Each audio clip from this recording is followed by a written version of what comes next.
jab, uppercut, leave you laid out on the floor. Try to duck and roll, hit and miss, now you counting stars. Should've practiced more, should've hit the mask, get out there more. Claim that you're the best.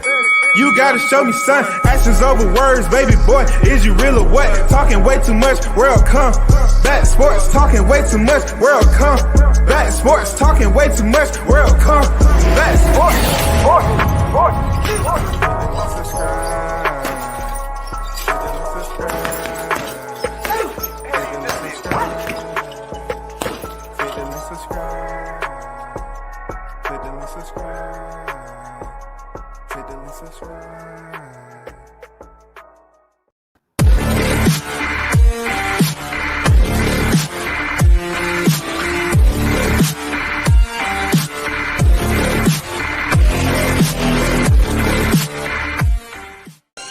What up, it's your boy Roy Jones Jr. and right now you tune in to World Combat Sports.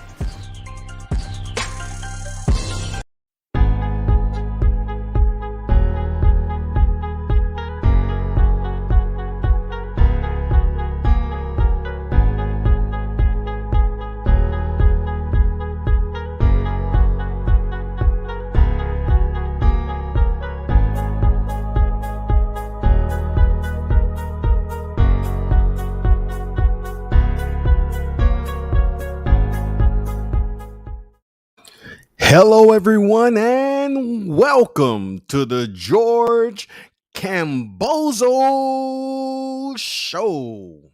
Thank you all for tuning in. This is the one and only host. First and foremost, I want to give a big salute out to the WCS supporters. Those who tune in, show support on the regular is much appreciated. And also to the workforce out there. With everything that's going on in life, please, I hope every one of you is safe, not just during the holidays, but in general.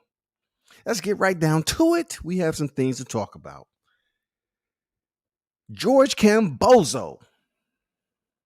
I know you're feeling some type of way, that I sent you a tweet and call you George Kambozo. But do you think you're just going to run amok over here off one big win?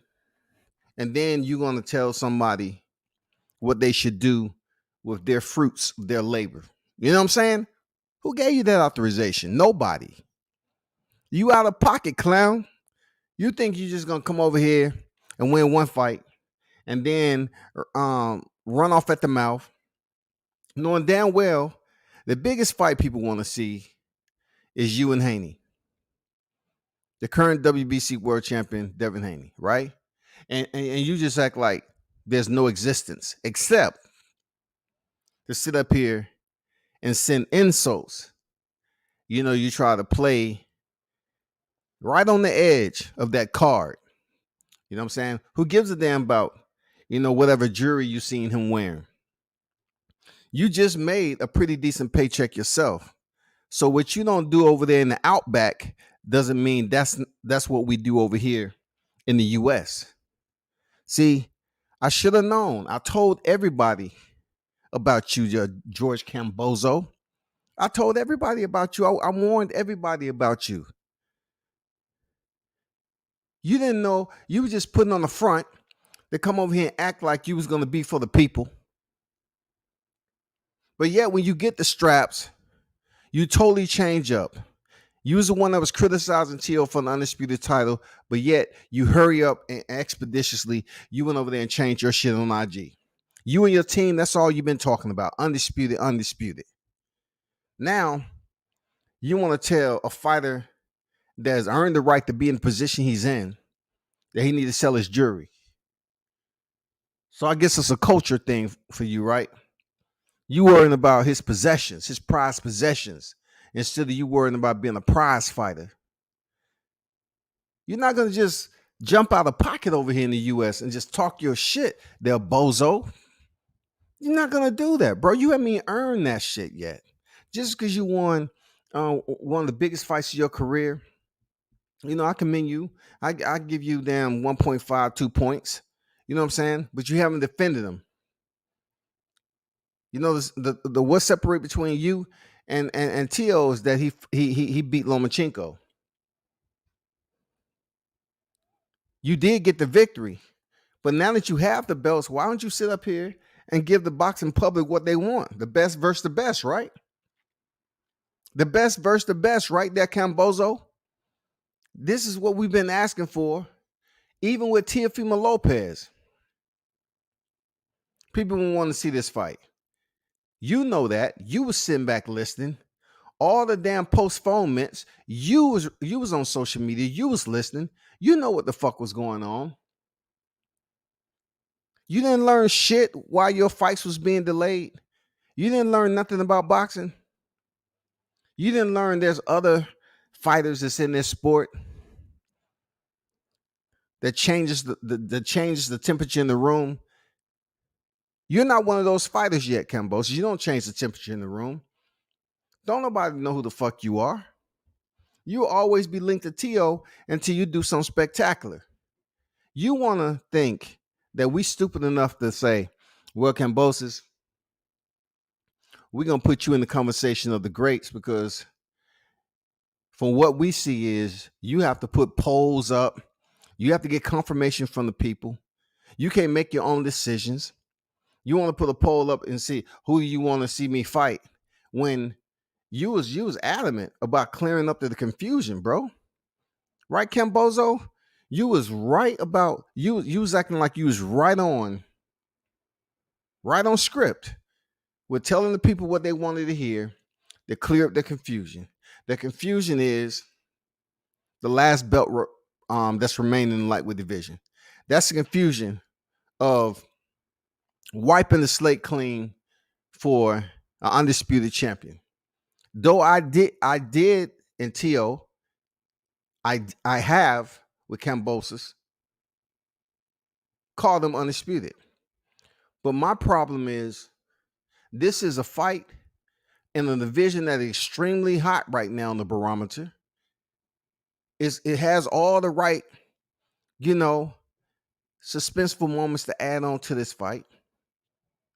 It has the right names to be included. All we need to do is, since you have that power strap called the franchise title, since you have that, why don't you allow or grant Devin Haney the chance to fight for the titles? It seemed like everybody else had a chance to fight for him in the lightweight division, except one black fighter. Lomachenko had the right. You know what I'm saying? Teofimo had the right. And Kambozo, the mandatory, had the right. So why don't you just do us all a favor? While you going through this new year, or not even new year, you have, maybe three more days left. Why don't you just go ahead and commit and make a decision, man, like you're supposed to do as so-called people's champion, and say you're gonna fight Devin Haney and stop worrying about what he said about fighting you on Jupiter. Don't worry about how much jury he win, because you out here in the public eye. You want people to pick and choose. You want to act like a little hoe right now. You want everybody to come flocking all up to you like you got something special going on. It's bullshit that, Kambozo. You think we ain't gonna come for you, Kambozo? We're gonna come for you, Kambozo. Because now you making a mockery. You're making fun of a champion that's actually over here that's defending his titles. Now you at a point where definitely you're gonna see US boxing fans come to his defense, because it only makes sense, man, that you step up and face the last and final champion of the lightweight division. Make history, dog. Make history. Don't listen to the president of the sanctioning body. Don't sit up here and be a do boy, bozo. Come on, Kambozo. Don't be a do boy. Don't be a do boy, shawty. Be your own person, Kambozo. Why don't you sell some motherfucking kangaroo meat all the way up to the price where the price value of the kangaroos that you find out there equals the price of the jury that you're concerned about hanging off his neck? Why don't you worry about that? Go up there, get your goddamn 30-06, get your long rifle, and goddamn eradicate some of those damn joeys up there in Australia, mate. On the outback. On the outback, mate. Get some kangaroo meat, mate. Bring it on home. Cook it up. Cook it up, mate. And stop worrying about a grown man's material possessions, dog. Andrew Charles on deck. What's good? Everything boxing and sports. What's good? Trap media. What's good? See, that's the one thing U.S. fans should understand right now. We have neighboring fighters. We have fighters from other countries, Tyson Fury and all them. They think they can come over here to the U.S. and just make fun of our fighters at will. You know what I'm saying? They act like they don't give a fuck about courtesy. They don't have none of that because they know how U.S. boxing fans can be. You can be fair weather fans. You know what I'm saying? They can switch up on you in the heartbeat. But this fight right here with Kambozo, this is so close. All it takes is for him to make a command decision and not sit up here and say, you know what, I wanna fight somebody like Lomachenko, a fighter that Teofimo already defeated. I just like the name. I just love the name. That's all. I just love the name. I love Lomachenko. I just love it. And also, I like the name that WCS gave me, Kambozo. I like that name with a red nose and colorful hair. I like that because I am out here acting like a clown. I admit, yeah. You selling the motherfucking people lies, dog. I told the motherfuckers about you. I said Kambosos was a fraud, period. Motherfuckers are all hyped up that you be the fighter they didn't like. Now, we don't like you. You have an easy choice to make. You have the franchise belt, which has been, which you are blessed to have in your possession, and allows you to have certain rights as a WBC champion. You don't have any mandatories, right? So therefore, you have to make that command decisions on your own to petition to the WBC to say, you know what, I'm gonna jump outside the normality of this title, the protocol that you've set for this title, and I want to challenge Devin Haney. I think the fight is a sleeper. I think it'll do well. You know, we don't have to keep on sitting up here talking about, you know, he ain't fought nobody. This is the fight we want to see right here. We clean the motherfucking table. We clean everything off that bitch. It ain't nothing else. After this fight, it's nothing else on the lightweight table. Zero. But what the fuck you thinking? That you're going to make a mockery of a U.S. fight over here that's a champion and somebody that's left for you in one of the hottest divisions in boxing. All you have to fucking do is what? Make a command decision like a man. Just make a command decision, bro. Stop putting up polls and shit. Stop being stupid. Stop walking your ass out here in these boxing streets like you a hoe. Like you're a little boxing thought right now. And you looking for the highest bidder. Hey, I'm Kambozo. I'm cheap. You better get a hold of me now. I'm Kambozo. I got all the bright colors you need right over here. I'm the ring. I have all the titles. And I even wear the titles. If you want me to, I can wear them all for you. Just show me the love I'm looking for. I'm in search for this boxing love. Nah, nigga, you ain't gonna get that love over here dogging a motherfucker out instead of being a sportsman about this shit. Like, that's what I told Devin Haney, right? I said, Haney, man, don't say you'll fight him on Jupiter. It's a little desperation in your voice when you say that because we all know Jupiter is unattainable, bro. It's unattainable. I understand, bro. I don't like breaking shit down like this, you know, to make anybody look stupid, right? I don't, bro. But Devin, I told you, don't say Jupiter no more. And look what he's running with. This Kambozo clown is sitting up here making a joke out of it because he seems like Devin Haney is desperate. And let's just say there's a bit of desperation in it. Let's just say that. And we also have to add in their desire too. We have to add in their courage too. Because the boxing fans have been talking for quite some time that they've been waiting for a step-up fight for Haney, right? For this is the motherfucking fight to do that. But unfortunately, there's a barrier between them. A barrier set in place for Lomachenko to have that entitlement. Now that entitlement has bled over to Teofimo Lopez, now to George Kambosos. So per the lineup, the last man standing is Devin Haney, bro. Destiny Black, what's good? What's good? Salute to Destiny Black in the building. Trap Media, Everything Boxing. Andrew Charles, what's good, people? I don't want to talk about what doesn't go down in boxing. And when it comes to situations like this, right? We always up here serenading the social media community that we want to see the best fight the motherfucking best. But when you have the sanction bodies who are absolutely enforcing certain, I would say they're placing certain enforcements at the right time with the right people. Their planning process is very strategic. And that strategic process has ulterior motives. It was ulterior motives for Lomachenko to have the franchise and everybody else to get a hold to it. But as we all know it, the franchise belt has not been inserted into the hands of a black champion yet. Period. And another thing that's obvious. This may not be Hollywood, but still, depending on who you are you're in the company of a lot of people that tune in and watch the sport. A lot of people.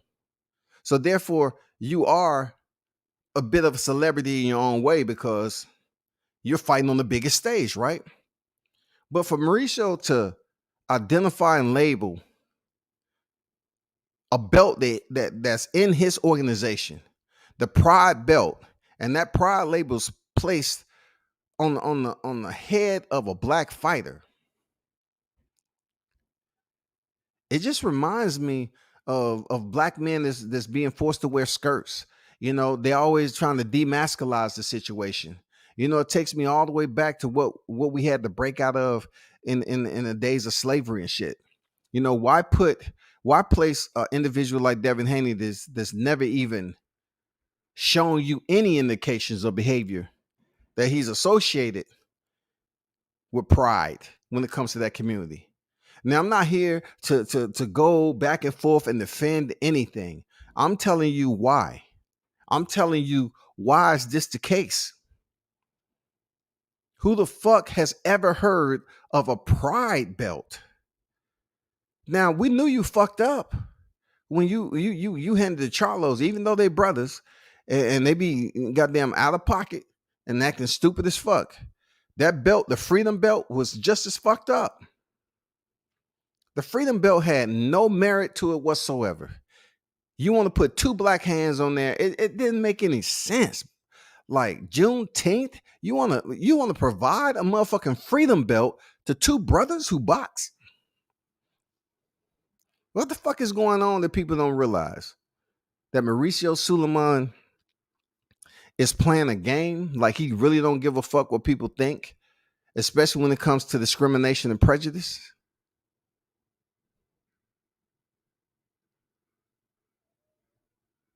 It's not just me. To name a belt, a pride belt, find me a weight class. Find me another fighter who agrees with them naming that belt the pride belt.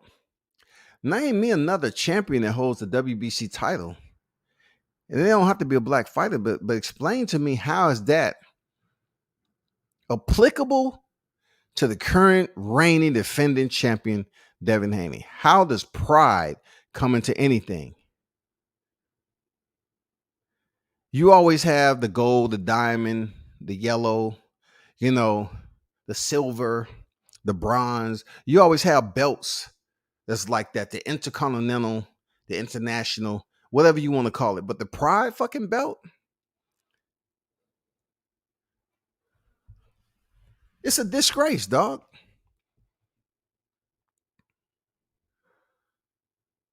It's a disgrace for Kambozo to not stand up and tell Mauricio, say, you know what? Hey, I don't agree with that Pride label, but I'll tell you this. I really want that fight with Devin Haney because the people pushing for it. More people will tune in for this fight than we imagine, for real. A lot more people will tune into this fight now because it has a backstory from Teofimo. Now it has a concurrence with Kambosos. So you take the momentum from Teofimo win over to now, and Devin Haney's attached to both of those fighters without even stepping into the ring with him. So the only way we can absolve all of it and give the boxing fans the best versus the best is to make the fucking fight, dog. That's all we need. We just need to make this fight. We're not talking about anything else right now.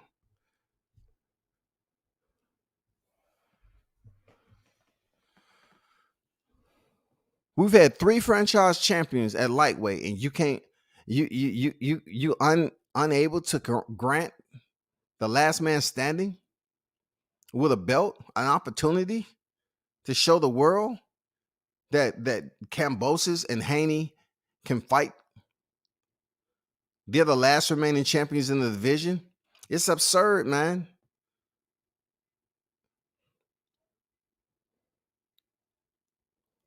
You can't really place it on boxing because boxing is not a single unit. Boxing is a whole goddamn blooming onion, dog.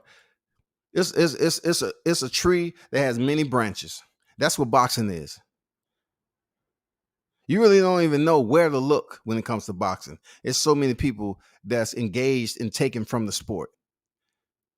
So when it comes to us, the boxing fans won this fight, they don't know how to give us what the fuck we want. It turns into a motherfucking clown show. And clowns are born all the time, especially when they get their moment like Kambozo, and they turn into motherfucking jesters of the motherfucking sport because they feel power and they feel like, oh, fuck the fans. Okay. All right. We're going to say fuck you too there, Kambozo. For real. Because you kind of gave us the impression that you was going to be a man of your word. But we all know boxing is a business. And we all know that clowns love bright colors. I'll see you over there in the outback, goddamn strapped up, saddled in, riding kangaroos across that bitch.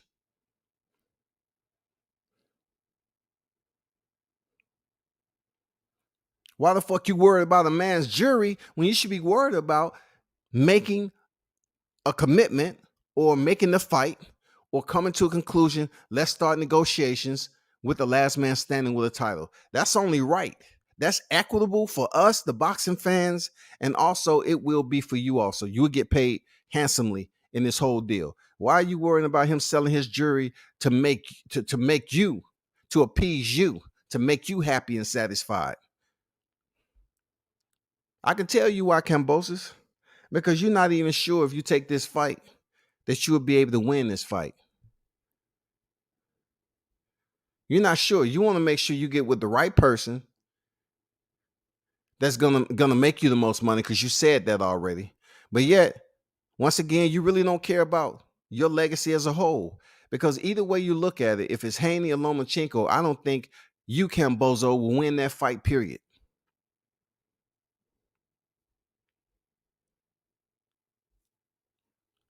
Lord Sweat on deck. What's good?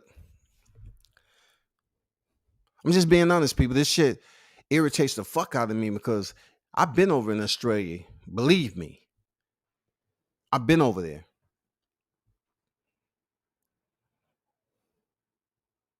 My whole deal is the agitation when it comes to these fighters coming over here to the US, and they can just walk on the damn necks and back of these fighters over here, and the US fans think it's A-OK, some of them. Not all of them. All right? I'm just saying they have that comfort zone to just come over here and start talking shit about our fighters. Kambozo have did absolutely nothing. This nigga ain't did shit in boxing. He's coming off 2 split decisions before he stepped in the ring. This dude hasn't did anything that Teofimo Lopez hasn't did. He hasn't got the opportunity to defend his titles.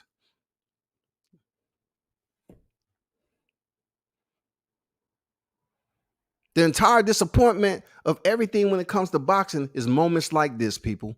It's absolute moments like this. The cinema, you have a front row seat to watch something special in the boxing cinema.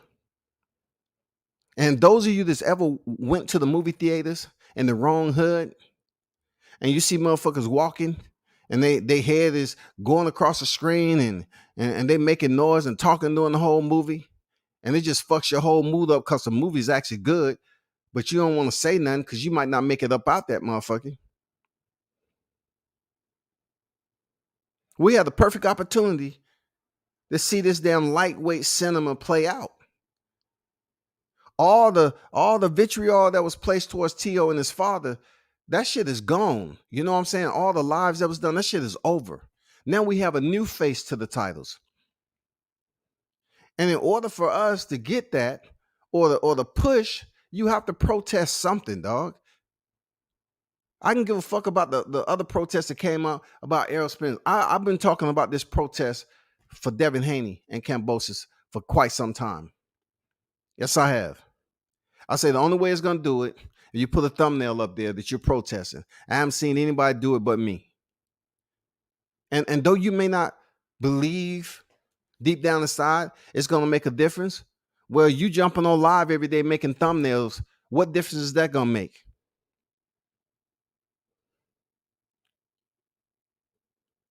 It's 2 ways you can protest on social media. You can put up a thumbnail for a later date, as long as somebody's seeing your thumbnail in the algorithm, right? Or you can do a hard protest where you don't show up for at least 48 to 72 hours on your channel. Therefore, you and your audience is getting firsthand. They're feeling it firsthand of the message that you're sending out to this boxing regime that we're seeing playing out, that you don't appreciate what's going on in the sport of boxing, and also with the sanctioning bodies that's coming up and making moves like the WBC. At first, I was taking it a little bit for granted. I was like, okay, you know, he make the damn franchise belt. You know, he's moving away from tradition to evolution. I get it. Now, the actions that Mauricio Suleiman is taking is very discriminatory. Very, very biased. Who is it benefiting? Like, why is he trying so hard to dilute the value of Devin Haney's freaking belt in general, but also him as a boxer? Like, people are making light of Devin Haney being considered the Pride champion.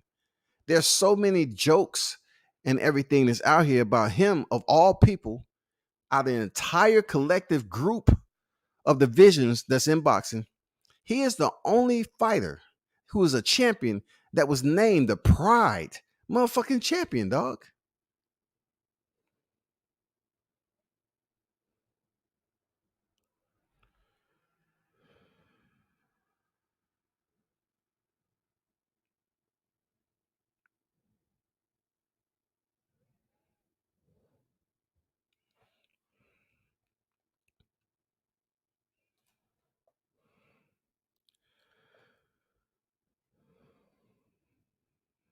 Brown on boxing on deck. What's good? He say the Pride belt or the colored belt. That's just about it. You know what I'm saying? I don't give a fuck who think it has nothing to do with race. If you're not of this shade of color, right? You wouldn't understand of everything that went through back then in our history to now, and to name a black fighter the Pride champion. I mean, I get none of it. For real. I obtain none of it. There's nothing I digest that makes sense to me on why Mauricio named the Pride champion. Then he's on Barbershop Conversations, right? When Reggie Owens was drilling his ass, right? And he straight up told him that he was a racist. And of course, that didn't sit right with Mauricio Suleiman. It was piercing. It had poison on the end of that tip. It stung. That shit caused inflammation immediately when he drove that shit home. And Mauricio, goddamn, probably sipping on some fine motherfucking aged damn cognac. He started drooling on himself. If I'm racist, you're racist. Mauricio drooling all on himself. If you call me racist, you're racist. I'm like, damn, that must have severed some nerves up in that. Maybe Reggie and a lot of people saw things that wasn't evident to the public as of yet, right? So now you seeing it play out with the Freedom Belt. You seeing the shit play out with the motherfucking Pride Belt. What do we have here? Like, what the fuck do we have here? Why is it so difficult for people to just put their finger on it and view it as it is? It's very prejudiced. Of all the names you can come up with a governing body, once again, with all the names he can come up, did your governing body get together collectively and freaking sort this out and come up with an all in favor of? Or did you sit up here and say, I don't need y'all for this. I'm just going to come up with this shit myself. Devin Haney is the champion. He's black. And what better name than what is going on in society, along with Omicron and everything else? Let's name him the Pride Champion. That is going to resonate with the people in many ways than you can imagine. Yeah, you're right. You're right. Because the first time I heard it, all I thought about was civil rights. All I thought about was demasculizing. That's all I thought about. For real. That's all I thought about. You know, a person who was very critical of Haney them in previous months. And I felt it was justified from what I was talking about with his resume. But to see all these fighters duck him, right? And the way they ducked them with a sense of pride and arrogance. They was like, man, gives a fuck about fighting him. I ain't fighting him. You can speak to my attorneys. That's what Ryan Garcia say, man, get out of here. I ain't fighting him. So you had all these fighters unwilling to fight Haney, right? So I said, man, that's fucked up. You know, it's very fucked up. What is justifying this movement? Why are all these fighters unwilling to step in the ring with a qualified fighter, a qualified opposition? He's qualified. Then it gets to a point where Teofimo Lopez, the fucked up thing about that whole, the way that whole delay materialized, 3 postponements, right?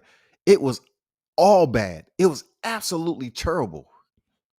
I just wish the fight would have took place, so therefore we can start working on the next.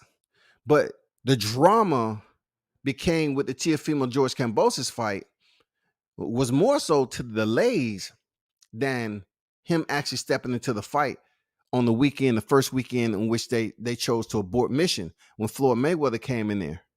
I wish they would have just went on and fought that weekend. We can get that shit over with. Then we can start pushing for the Haney fight while it's fresh. But this shit kind of fizzled out. The shit with Kambosos and Teo pretty much fizzled out. Because, you know, the shit came down with COVID and another postponement. And then in the end, Triller defaulted on the purse bid. And the fight ended up the way it did. It was all fucked up. It was almost like it was an ominous conclusion to this whole deal. And what's even darker, right, is the fact that the fight is now over. And the language that was with Haney and Kambosos, I mean Haney and Tio before, it didn't carry forward. The amount of energy that the boxing fans and the content creators put into pushing for this Haney Tio, all of the cameo appearances of Lopez Sr. and Bill Haney, all on here talking, shaking hands and agreeing and all this other stuff. It resulted in absolutely nothing. Because every time you turn around, Tio was switching up the tune. He would not commit. He wouldn't every other time he say, okay, he don't deserve it. He don't deserve it. And then he say, okay, I have no problem. I have no problem fighting him. He ain't better than me. I have no problem fighting him. So I'm just like, okay. And then it got to the point, delay after delay, he went in there and loses the title. Then that same energy boiling over should have been now radiating for Haney Kambosos. And it's not.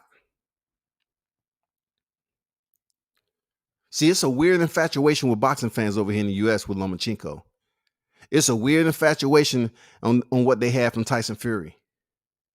Weird. Lomachenko barely even speaks or talk to the fans or anything. People are enamored and they live vicariously through Lomachenko for some reason. There's a disconnect when it comes to Devin Haney, though. But you still add both of their boxing credentials and accolades up in the lightweight division. They merit a meeting inside the center square. They merit that, man. They've earned it.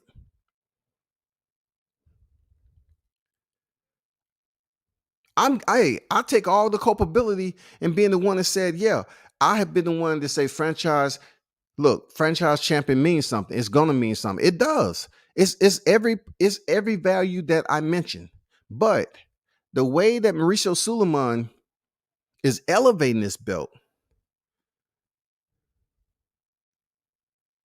it's becoming all wrong for boxing.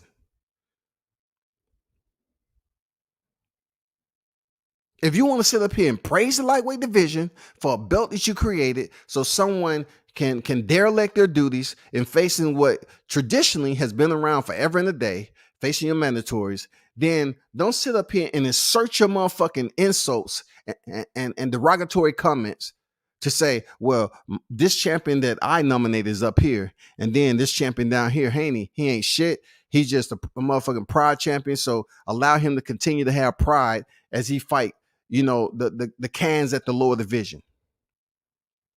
You're encouraging and influence boxing fans not to pay attention to Devin Haney and say, let's get this fight. Have y'all heard Mauricio Suleiman encourage that? Have you heard him say, I would like Devin Haney and Kambosos to fight? I am not a promoter, but what I'm telling you is the fight makes sense. He's done everything to deter the fight.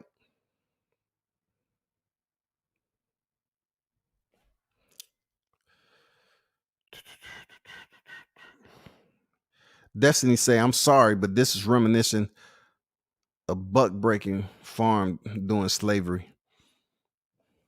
In a non-physical way, I totally understand where you're coming from with that, because back then some of the strongest slaves, they was broken in the most inhumane way possible, so they would understand that you're not any better than the next one. I don't care how strong you are. I don't care how much dang physical strength you think you have, how smart you believe, how intelligent you believe you are. We're gonna humiliate you in the worst way.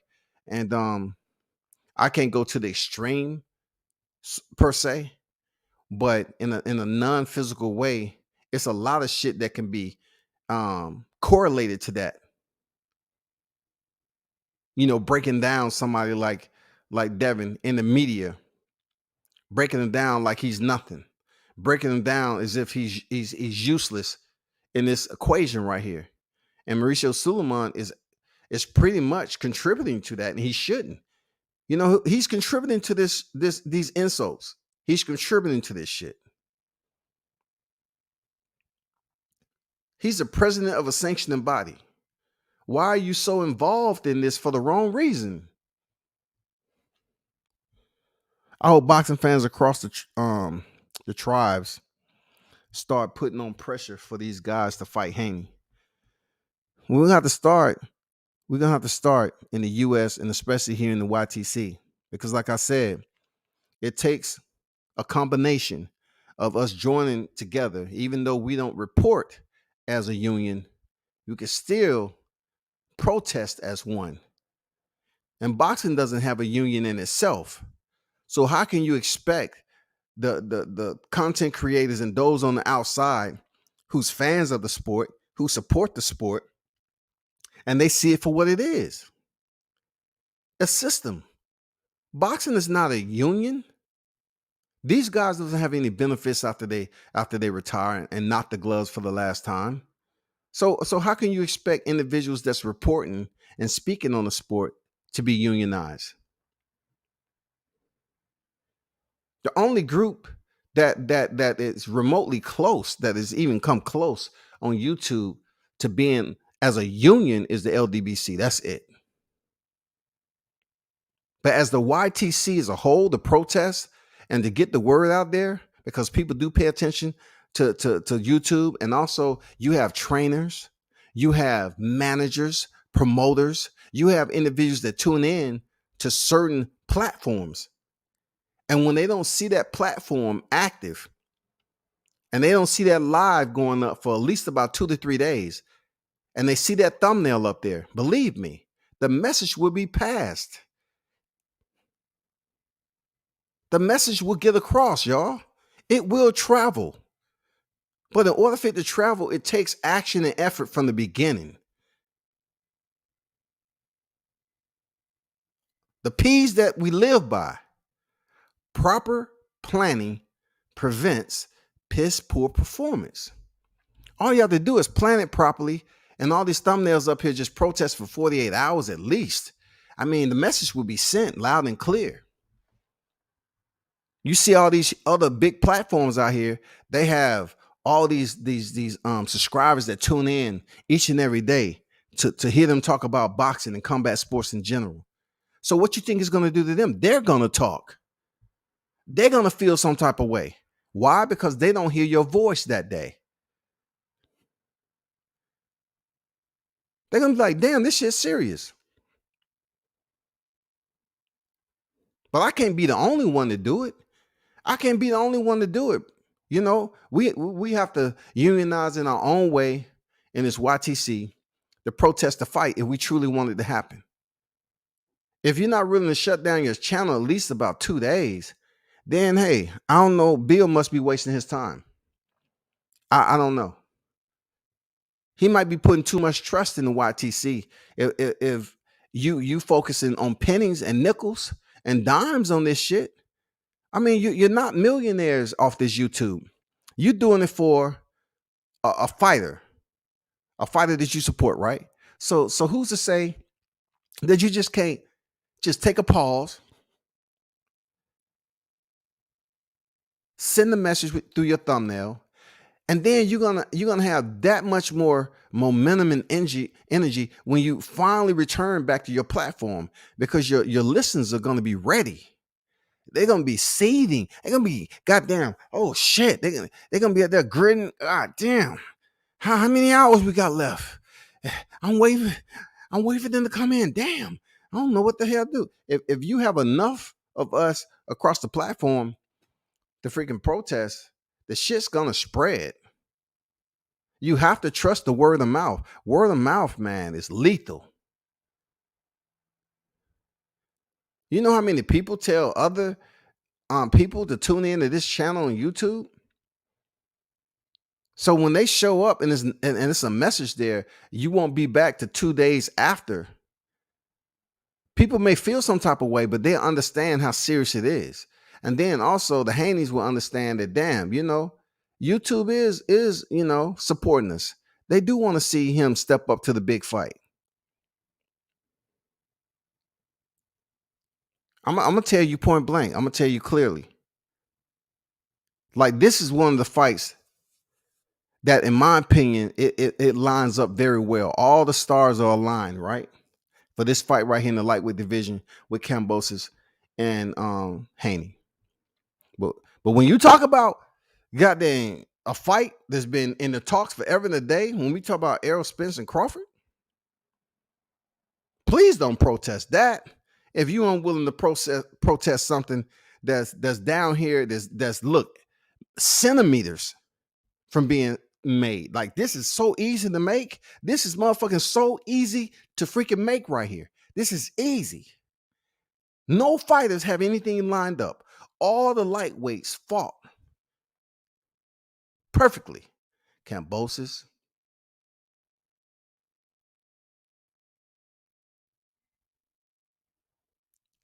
Tio, Javante, Lomachenko. So as we prepare ourselves to get ready for 2022, the calendar is clean, ain't it? So all we need now is a decision maker. If you had the cojones to make the fight, I'm pretty sure a lot of us would be waiting for 2022 to see this lightweight extravaganza. We absolutely will, people.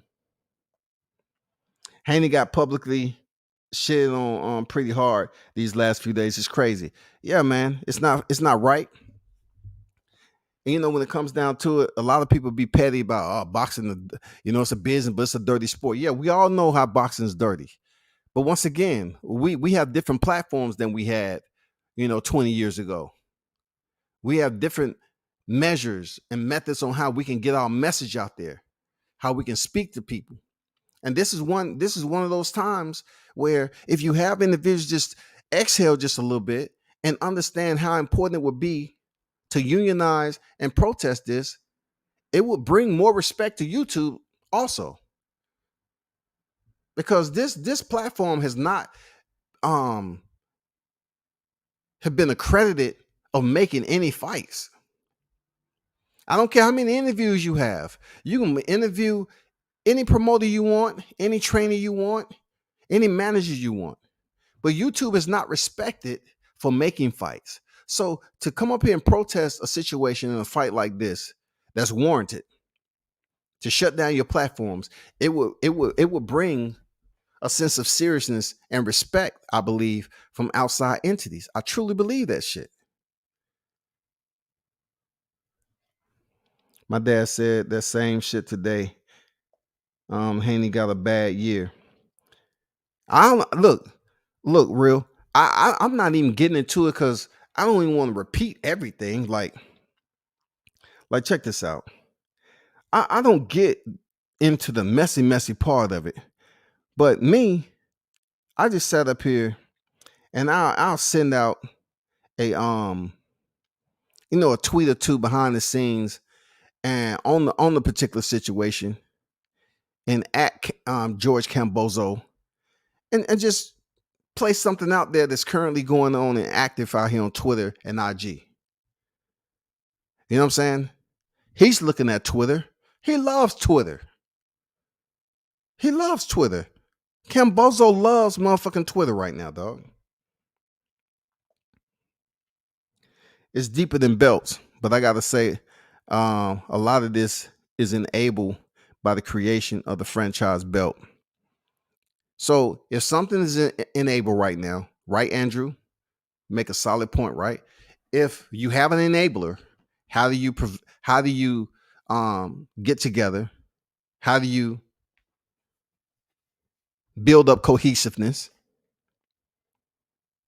to basically slow down the progress of the enabler? Because if you allow the enabler to continue with effort, it's going to grow, right? So how do you stop it? You have to take action. You have to plan for an action, and you have to get together, in this case, with numbers and make the shit happen. Mauricio will find out. If Mauricio dipped in on barbershop conversations before, he know where to find YouTube at. He's been here. Mauricio's been here before.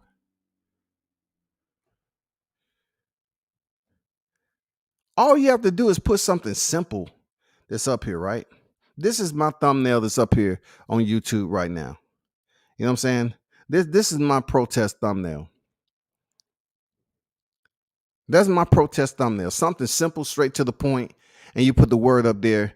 And instead of me putting Kambozo, I actually put his damn surname up there. That's all I'm asking for, a protest. And this is something that's gonna be up here all the way to Saturday.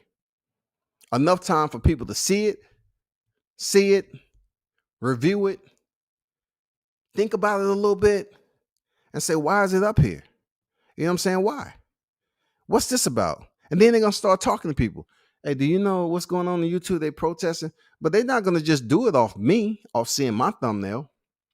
You have to do it to show support. Let's not talk about black fighters and supporting the black fighters if you're not willing to shut down your platform and maybe lose a little bit of revenue for 2 days, dog. For 48 fucking hours. Y'all can't be living that strenuous. Y'all can't be strained that much, dog, that you need to keep up a salary cap. I ain't gonna lie. A salary cap for 2 days? If your viewers are actually truly fucking with you, when it come times for you to return back to YouTube, they will be there waiting. They're gonna be so anxious for you to jump on here and start talking your shit and talking about your content. They're gonna be like, hey, good to have you back, man. Appreciate you. They're gonna show that love.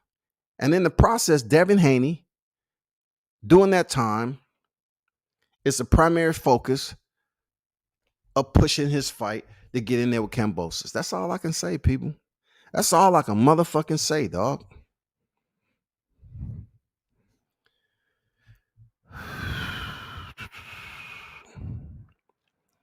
I'm surprised Eddie isn't trying to make a move in Australia. Doesn't Haney still fight on the zone? Eddie Hearns has already said, he's already put it out there that Haney was the contender, is the right choice to step in the ring with Kambozo. I'm pretty sure Eddie Hearns don't have no problem with him going over to Australia to fight. I'm pretty sure that. I mean, we're talking about Eddie Hearns. This will also bolster, his identity too.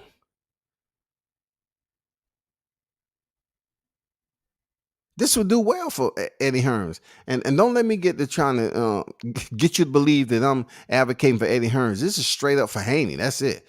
All the rest of the back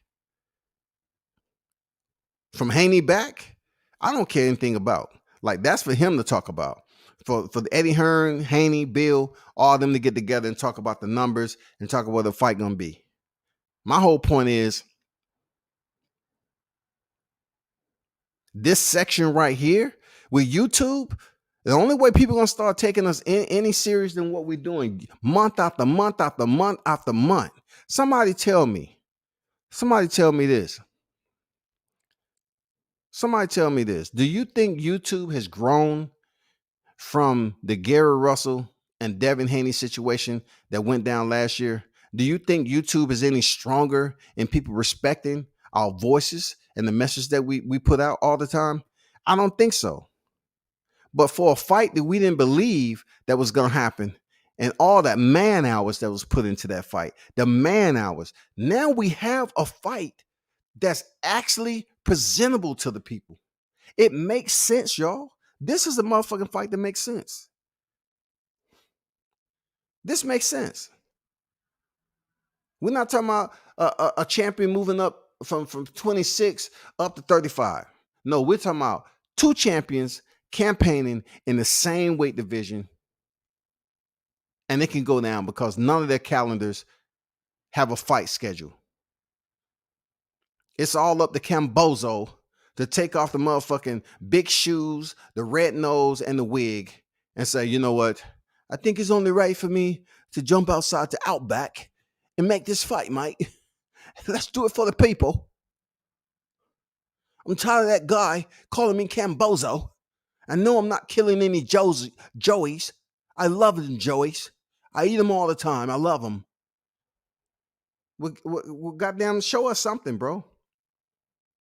I told y'all from the beginning This Kambozo clown was thinking about Lomachenko, dog.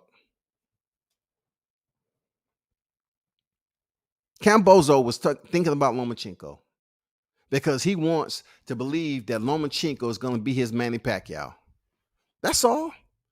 Even win or lose, he believes in Australia, they're going to look at him like, oh God. He stepped in there with Lomachenko. That is him. But see, he go in there and get his ass beat by Devin Haney. Then his people are going to be like, banish him, tie him up, and let the wild dogs feast off his remains. Banish him. He's going to face clear and present danger if he loses to Devin Haney. For real. How could you let that happen? You have all the belts. He has one. You had all the power. You will now banish Kambozo. Kambozo will be on the outskirts of Australia, goddamn learning how to do backflips and goddamn tap his heels together and shit, doing cartwheels in the street, and then putting out a damn cap. Donations, no, please, donations, please.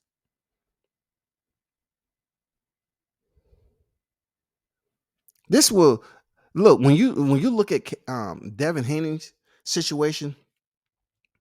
This would be the perfect exit for him to get the fuck out of the lightweight division. He goes in there and defeats Kambozo, outboxing, leave his ears in the ring, and move. Don't defend the titles. Don't give anybody the pleasure to do shit. Fuck everybody else in that division. You know why I say that? I know I'm speaking in a prognosticated mindset, but I'm telling you, you get the opportunity. First, we have to have the opportunity. We have to open the curtains, and the two players that's going to be on stage, Haney, Kambozo, right? Haney goes in there, get the job done. He's able to accomplish something never been accomplished in boxing. Why? Because we have Mauricio Sulaiman's franchise belt. Now, there's a whole lot of stipulations on transparency. There's going to be obstacles leading up to that fight. The sabotage, the potential conspiracy theory, and everything else that can go down. Because boxing is about money, and more money. And with that money, you have individuals that's going to pretty much reap the benefits of it. So the Haneys have to make it to the fight in general, in good health, win, and then all this Fab Five shit from Ryan Garcia, Jojo, Javier Fortuna, Gervonta name haven't really came up to fight Haney. Throw him out the equation. Say fuck everybody and leave and go up to 40. Don't give anybody else an opportunity to fight for those belts. Leave them motherfuckers pissed the fuck off. Say, I got every belt. Take as many pictures as you possibly can. Talk on every platform. Get professional photography. Get as many posters made. And then lead the division.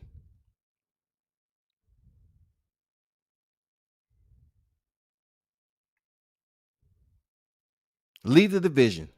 Don't allow anyone the moment to share your history. Fuck them. Don't provide them the opportunity they didn't provide for you.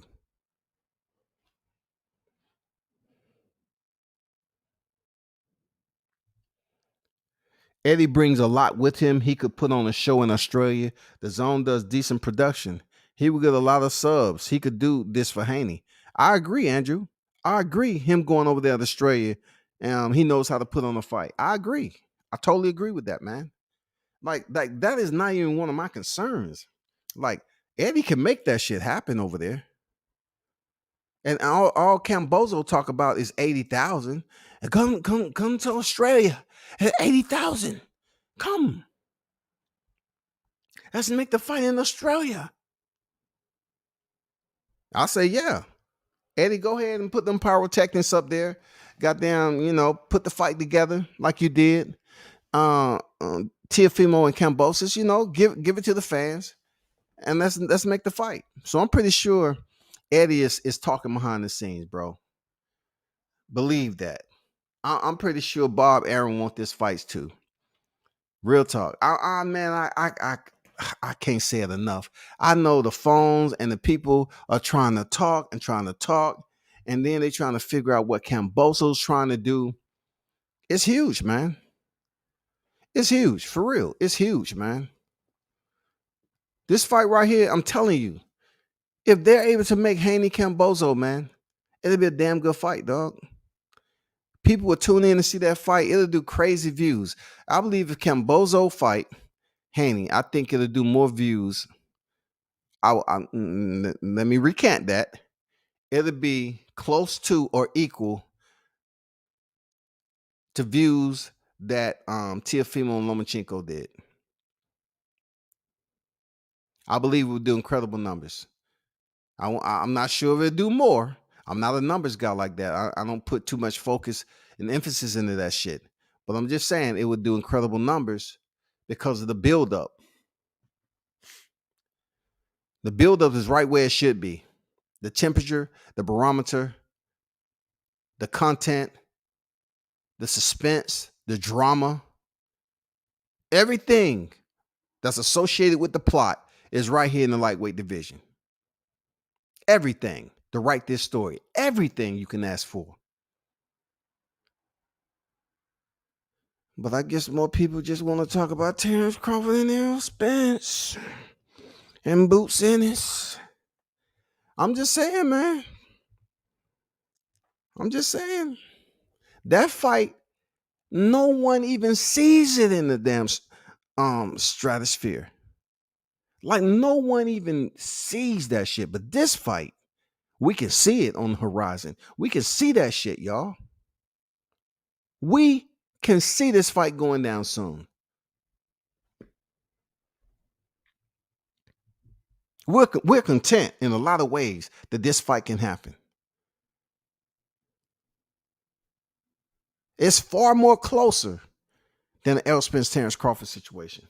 This fight is just mere inches, like centimeters. This is very, very close, man. This is in close proximity. We can make this shit pop. But we just have to do work. We have to put forth the maximum effort. We have to really put the message out there. And if the YTC, one of the largest, I would say one of the mainstream new media platforms is out here that allow multiple entities to produce content, this would be an opportune time to show them that we're not just a social media platform. We actually can bring this boxing game together, MMA game together by sending a message, by taking it serious. You know what I'm saying? By holding our ground,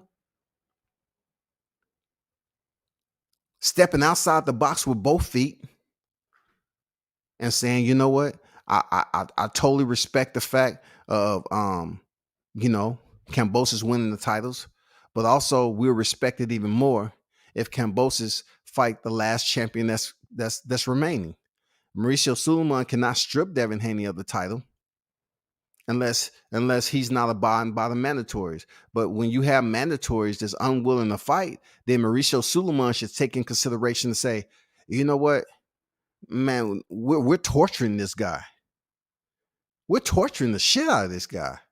Like he literally has boxers that's unwilling to step in the ring, but yet you have a franchise belt that excludes the champion from having mandatory challenges. So what can we do? The only thing we can do is get together and protest this fight to the point where the message gets out even more and more, and people take us serious. Outside of that, who's going to take us serious as a unit? We don't have to sit up here and say, you know what, from here on out in 22, we all need to stick together and talk about the same. I'm not asking you to do that. I'm just asking you for this particular fight could change the mentality of how people view us and the power that we have that we may not understand that we have. All we have to do is just completely get together, smart individuals, intelligently go out here and protest this fight and see what the results are. That's all. You want me to tell you another method on how it's a great possibility this can work? It's the fact that you produce content for viewership. You produce content for viewership. So therefore, people are looking at your content, right? So the same thing goes for this. They will continue to look at your content even when you're inactive for 48 hours. They'll still look at your content. They're gonna check in, and see if you live. They're gonna check in. If you get a multiple set of platforms that's willing to protest, then they'll take us serious.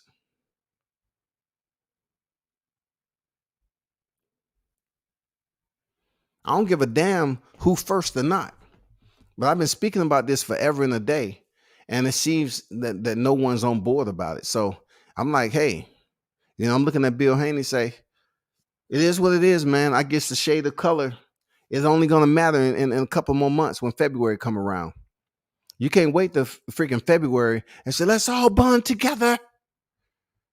All my black people, let's all bond together in February. I have a dream. No, we ain't trying to do that. See, I could go really, really petty with what I just said about a dream. Because there is Devin the Dream, right? I could go many areas but I ain't trying to turn this into a Kambozo fest. I'm just trying to be serious about getting y'all to take a bit more energy and promote this fight. That's it.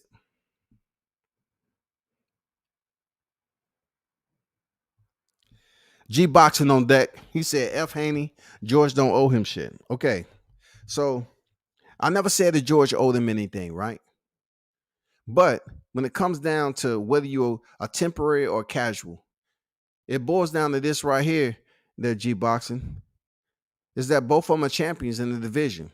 If we're going to criticize Haney for not fighting opposition, then he's at a point where he has stepped in and leveled up his competition with Linares and Jojo Diaz, right? He still sustained his zero, his undefeated. Why not? He's remained his championship status. He's remained a champion. So with that sustainment, he should be able to step in the ring with George Kambosos. George Kambosos was coming off 2 split decisions, bro. He got his shot and he seized the moment. Now, Haney's trying to seize the moment, but there's a dichotomy right here, a physical dichotomy, which is Mauricio Suleiman. He's standing in the middle, making sure his left hand keeps that traffic over there to the left. His right hand keep Kambosos over here to the right. That's what Mauricio Suleiman is doing.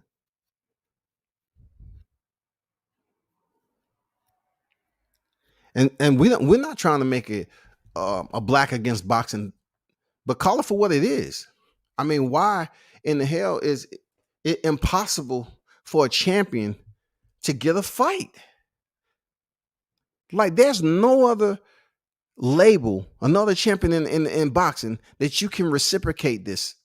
Name one fighter that can reciprocate the label of their championship, WBC championship, as a Pride champion. Just name one, man.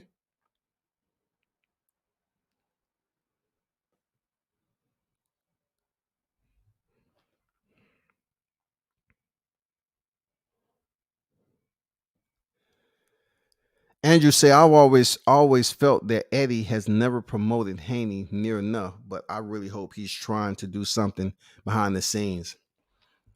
Once again, that's an area where I would brush over, but I'm not trying to sit there and correct all the blemishes. No, I'm not. Because that right there is out of my scope right there, Andrew. That's out of my AOR, bro. I'm not understanding, like, at one point in time people were saying, okay, he's a free agent. but yet he's still attached to Eddie Hearns as we speak. So the only thing I can say is Eddie Hearns understands the magnitude, supposedly, assuming he understands the magnitude of Haney stepping in with Kambosos. He understands how he would be an integral role player in that fight if it goes down in history, just as Bob Arum. So both of these role players, promoters, they have to do what they do. They have to maximize their ability to make this shit happen. And we all know in boxing that's easier said than done.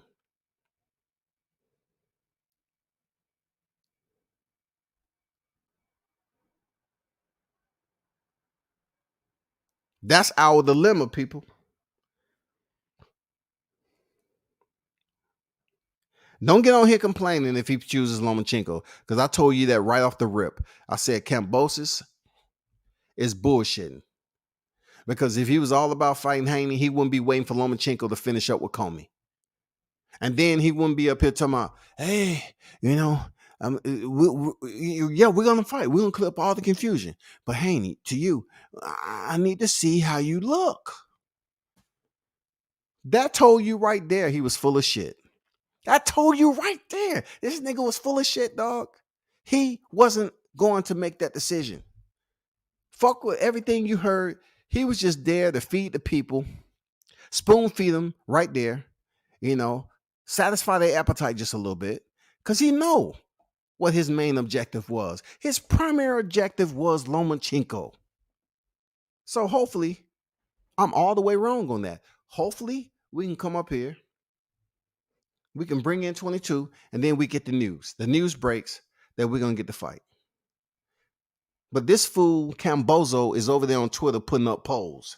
So with Mauricio's influence and then Kambozo influence with putting polls up, it just further demonstrates the discrimination and prejudice that's existing in boxing, not just today, but it's been in the sport for quite some time. Oh, boy. Jesus Christ. His mandatory ducking title shots is wild. Absolutely is wild, man. Absolutely is wild. Seriously. It's all the way wild, man. I don't know what else to say about it. Like, you know what I'm saying? Like it's the pieces are already there. And then you have the so-called student body. You know what I'm saying? You have the student body. You have ample amount of voices and minds that can put this together the right way. We got to plan this accordingly. We have all the voices we need. There's ample amount of individuals that's creating accounts all day that talk about combat sports, boxing, MMA, all that. In this case, boxing. We have so many voices. It don't matter if you don't have 1,000 subscribers yet or not. You can still create a thumbnail and place it out there, put your tags in there, and show up 48 hours later.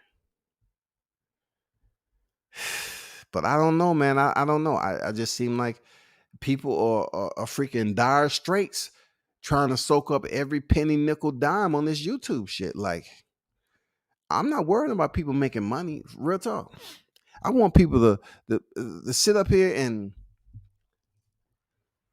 you know, gain as much wealth as possible, whatever they do in life. But this YouTube shit, come on, man. Like, come on, bro.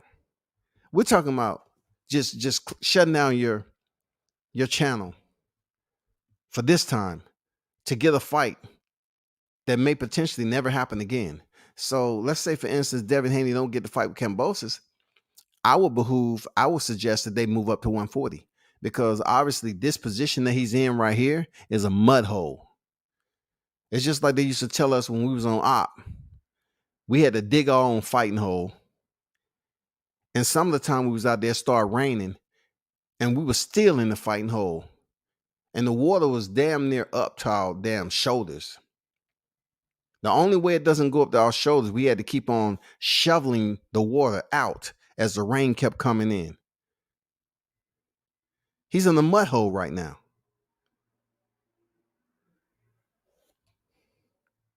He's in a bad place. And I promise you this too. If he doesn't get this fight with Kambozo and decide to move to 140, I guarantee you nobody else is going to have a problem with that WBC belt. I guarantee there's not going to be a such extreme emphasis placed on titling that belt after Devin Haney is out of the picture. This is the hottest moment for the lightweight division to take advantage of. This right here is the hottest moment.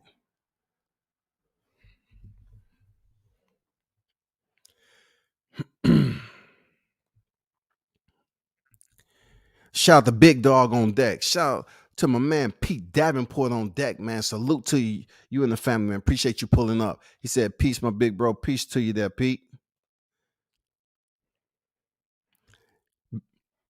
Big Dog say, salute WCS. Appreciate you speaking on this racist crap. Yeah, man, for sure, man. I just, it'd be good. It'd be great if other voices was just as vocal. I'm being vocal on the fight. And like I said before, he can legitimately say that fighters was ducking him at lightweight division, which is fucked up. It's almost like they're trying to make him the runt of the litter at lightweight, and that's not true. So since that's not true, and we want to talk about best fighting the best, and we put all this damn energy in Errol Spence, Terrence Crawford, well, guess what? You have a fight right here in your lap. This fight is closer than close, man. We've seen Canelo decide to make a run to unify super middleweight long within the conversation of Terrence Crawford and Errol Spence. They had already been talked about years ago. He go ahead and boom, he unifies the entire division. Done. Jose Ramirez, Josh Taylor, done. We just waiting for the next one. Because I don't know what the fuck heavyweight division doing. I really don't know what the fuck they doing. Dylan White outpricing himself, ask for $10 million and shit like that. Bob Aaron like, motherfucker, fuck you. You just recovered from Alexander Povetkin sleeping your ass. We have the lightweight division right fucking here for Undisputed. I'm talking about just cleaning out everything. No ifs, ands, or buts about it. And then you win the motherfucking titles. You tell Mauricio, since the belt don't mean shit, get rid of it in this division. He can't do that because the belt is still relevant in the sport of boxing. So he can't discard the belt. He can't discard the damn WBC title. The belt Devin has. He can't do that. But I'm telling you, they're making an example. It's not an atrocity just yet. You know what I'm saying? But it is a travesty, though. This is turned into a travesty because this is so simple. Like, it's blatant in your face prejudice that they putting this shit out to the media blatantly for people to take it as they may. Like, receive this as you may, man. I know it sounds fucked up, and we know it sounds fucked up, but yeah, take it as you may.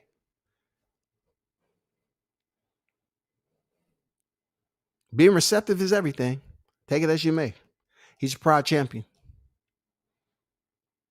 I know people gonna say he changed that. Nah, that shit right there, the effort, the initial enforcement of pride was distasteful. Real talk, bro. Very, very distasteful, man. Such an acerbic type of understanding, man, when it comes down to that pride shit.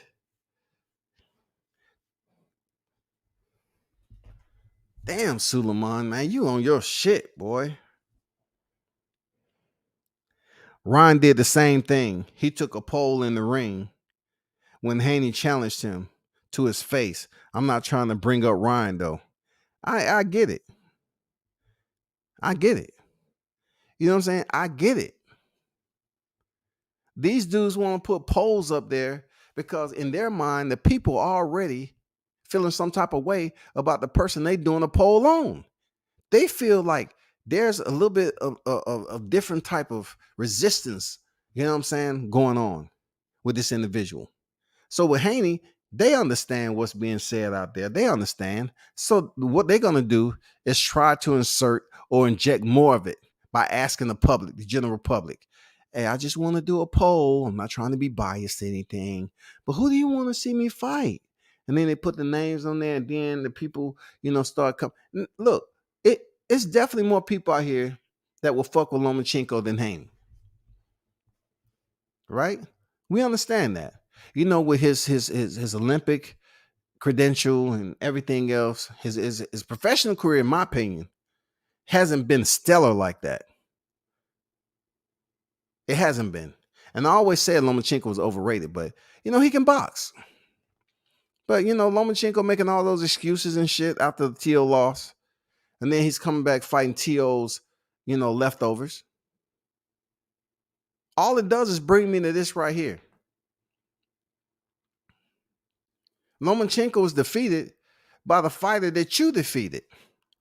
Teofimo defeated Lomachenko, but he didn't defeat Devin Haney because he never stepped in the ring with him. So man to man there, Kambozo, all I'm telling you is the choice is yours, man. People will respect you if you stepped in there and say, I'm going to fight Haney. But yet you're going with the flow of traffic that's out here in this YouTube stream. And that is, Devin Haney don't sell. Go to Lomachenko. Go to Lomachenko. That's the more favorable name out here, like Canelo. Go to Lomachenko. And his BFF is Alexander Usyk, right? So go with Lomachenko. That's what they saying. Shit, man. Shit is crazy, bro.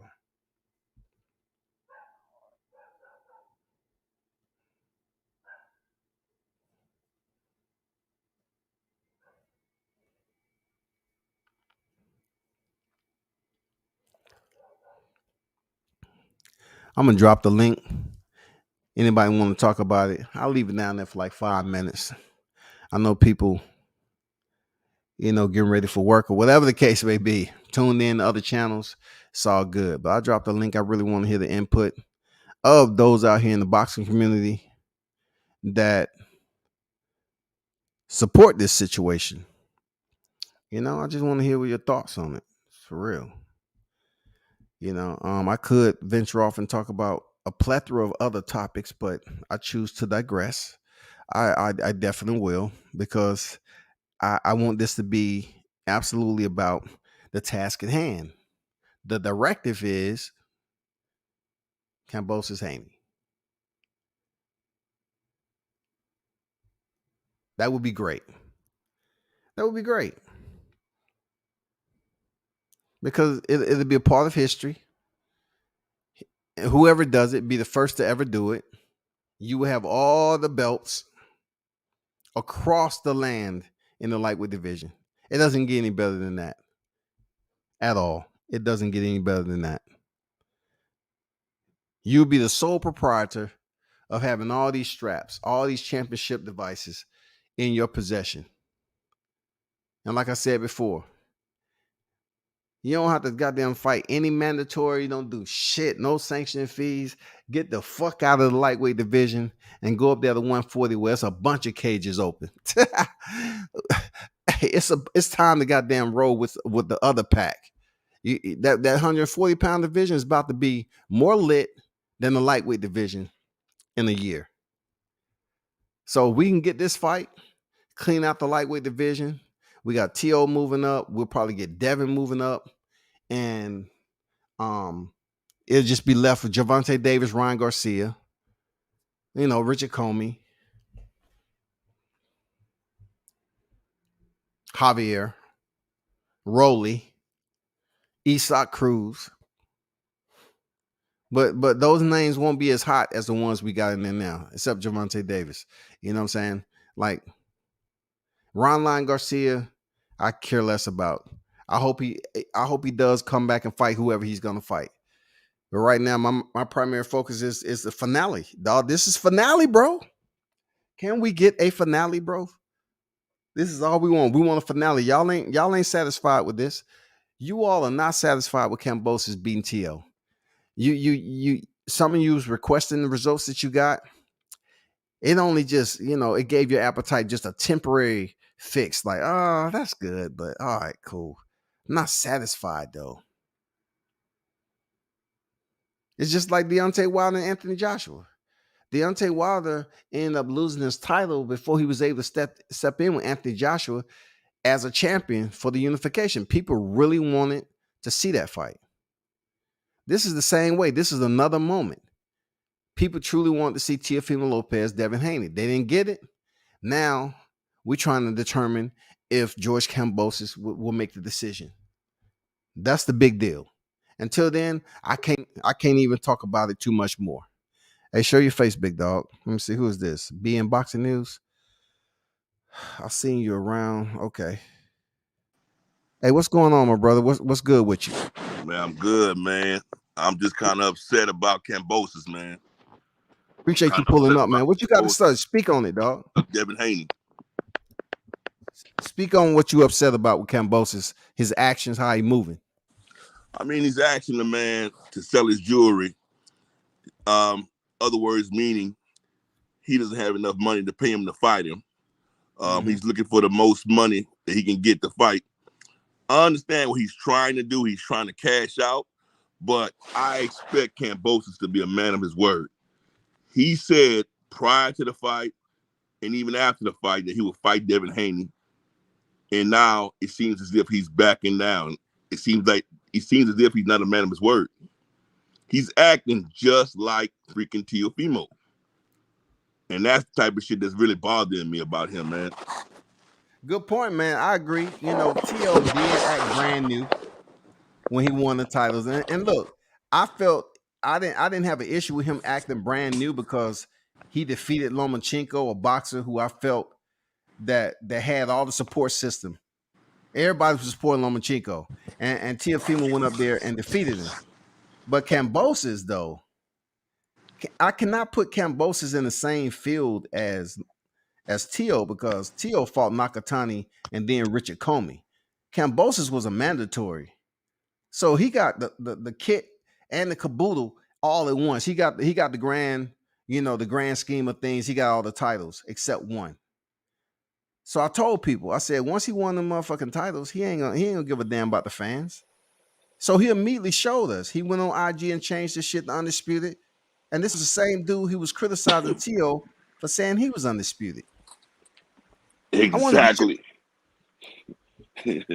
Exactly. That's my whole point right there. He was criticizing a man for doing exactly what he's doing right now. I mean, that shit just shouldn't happen, man. I mean, as you can see, T.O. was not undisputed. Why aren't these guys trying to get that last belt? I mean, what the hell? I mean, he's fighting for legacy, like he said. He said that he wants to fight for legacy. Well, if he wants to fight for legacy, he has to get that last belt that Devin Haney has. If Devin Haney's not, you going in and out. You going in and out. You can hear me now? Yeah. I'm saying if Devin Haney's not as good as these guys, if he's not as good, go ahead and get him out of the way. Go ahead and just prove it. Exactly. Prove it. Exactly. I just want to see Undisputed, man. It'll be so nice to see Undisputed at 135. We already got one at 140. I mean, they have one upcoming, pretty sure, probably by next year at 147. I mean, it'd be beautiful, man, to see 135 go ahead and do it, and then watch these guys graciously move up to the 140 division and battle it out. I agree, man. I have to run this past you because I've been on record as saying that I truly believe T.O. was undisputed. And this is the reason, because Lomachenko had already defeated Luke Campbell for the WBC title. Now, even though it wasn't in his possession when he actually fought T.O. and he had been elevated to the franchise champion, I was speaking this into existence with Mauricio Suleiman. Mauricio had made it perfectly clear that he was moving away from tradition to evolution. So with that said, the actions that you're seeing right now from him being extremely biased, he's doing everything that I thought he would do in devaluing Devin Haney's title, bro. And that title is from his sanctioning body. Why do you think that is a push in what he's trying to do in one division? He ain't doing it nowhere else, man, except the lightweight division. Well, first of all, that belt was created to duck Devin Haney. When Lomachenko requested that particular belt. Now, remember, everything that he said about that belt, he has since moved away from. He said that belt was not transferable.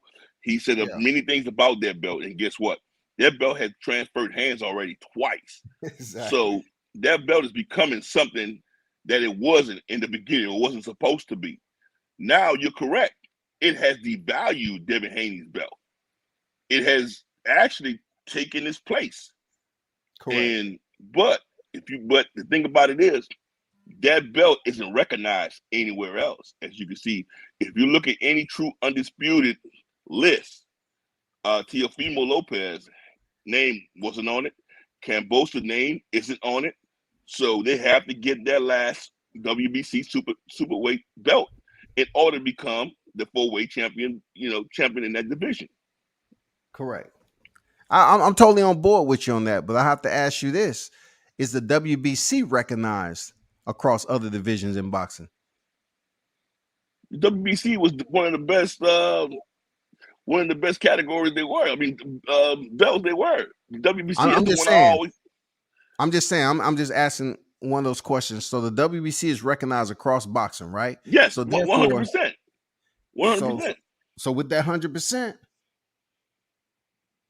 you have to understand the influence that Mauricio Suleiman is taking. He's recognized. His sanctioned body is recognized across the landscape. So just because he's being extremely biased at lightweight division, he still has influence over every other division because they have WBC titles. Yeah, but those other sanctioning bodies have to buy in to that franchise belt, and they hadn't bought in. It hadn't bought in yet. I mean, and that's why it's not recognized across the other sanctioning bodies. So until then, those guys, Teofimo Lopez, George Kambozo, they're not recognized as undisputed because of those other sanctioning bodies. But they will. I'm telling you. I'm not debating on you. I understand. I respect your input. But they will be recognized sooner or later because Mauricio Suleiman is the president of the WBC, which is, at this point in time, holds resident across the sport of boxing. He's just taking advantage. Like, let's just say what you said earlier about that belt was created for. Not so much because Canelo Alvarez was able to be the first to be a franchise champion in order not to face, Mauro Charlo and whoever else, whatever. Jamal They Charlo, allowed yes. him to be the first franchise champion. And then became Lomachenko after he defeated Luke Campbell. Luke Campbell made a mention to say, I'm not fighting the rest of the year. I'm done. So within that, the plotting and scheming, they decided to allow Lomachenko to become franchise champion. So in fact, Devin Haney would never have the opportunity to face him as a mandatory. Never. And also, knowing what I know behind the scenes, they was planning a unification bout for Undisputed with Teofimo Lopez. That's why Teofimo aborted mission with the WBC tournament and went the IBF route. They just left Devin Haney in place, and he's still where he at to this day. But there's light though, my brother. There's light.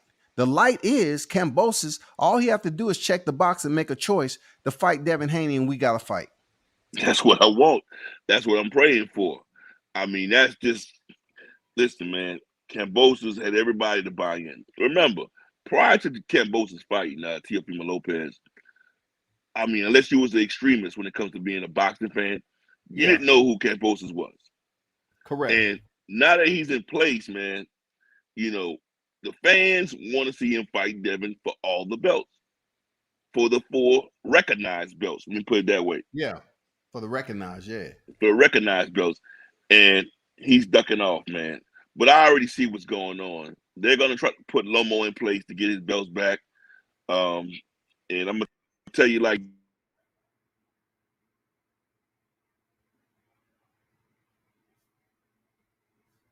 You went out.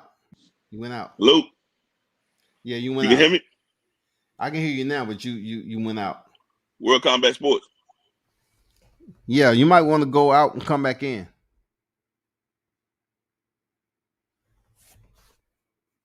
I'm waiting for him to come back in.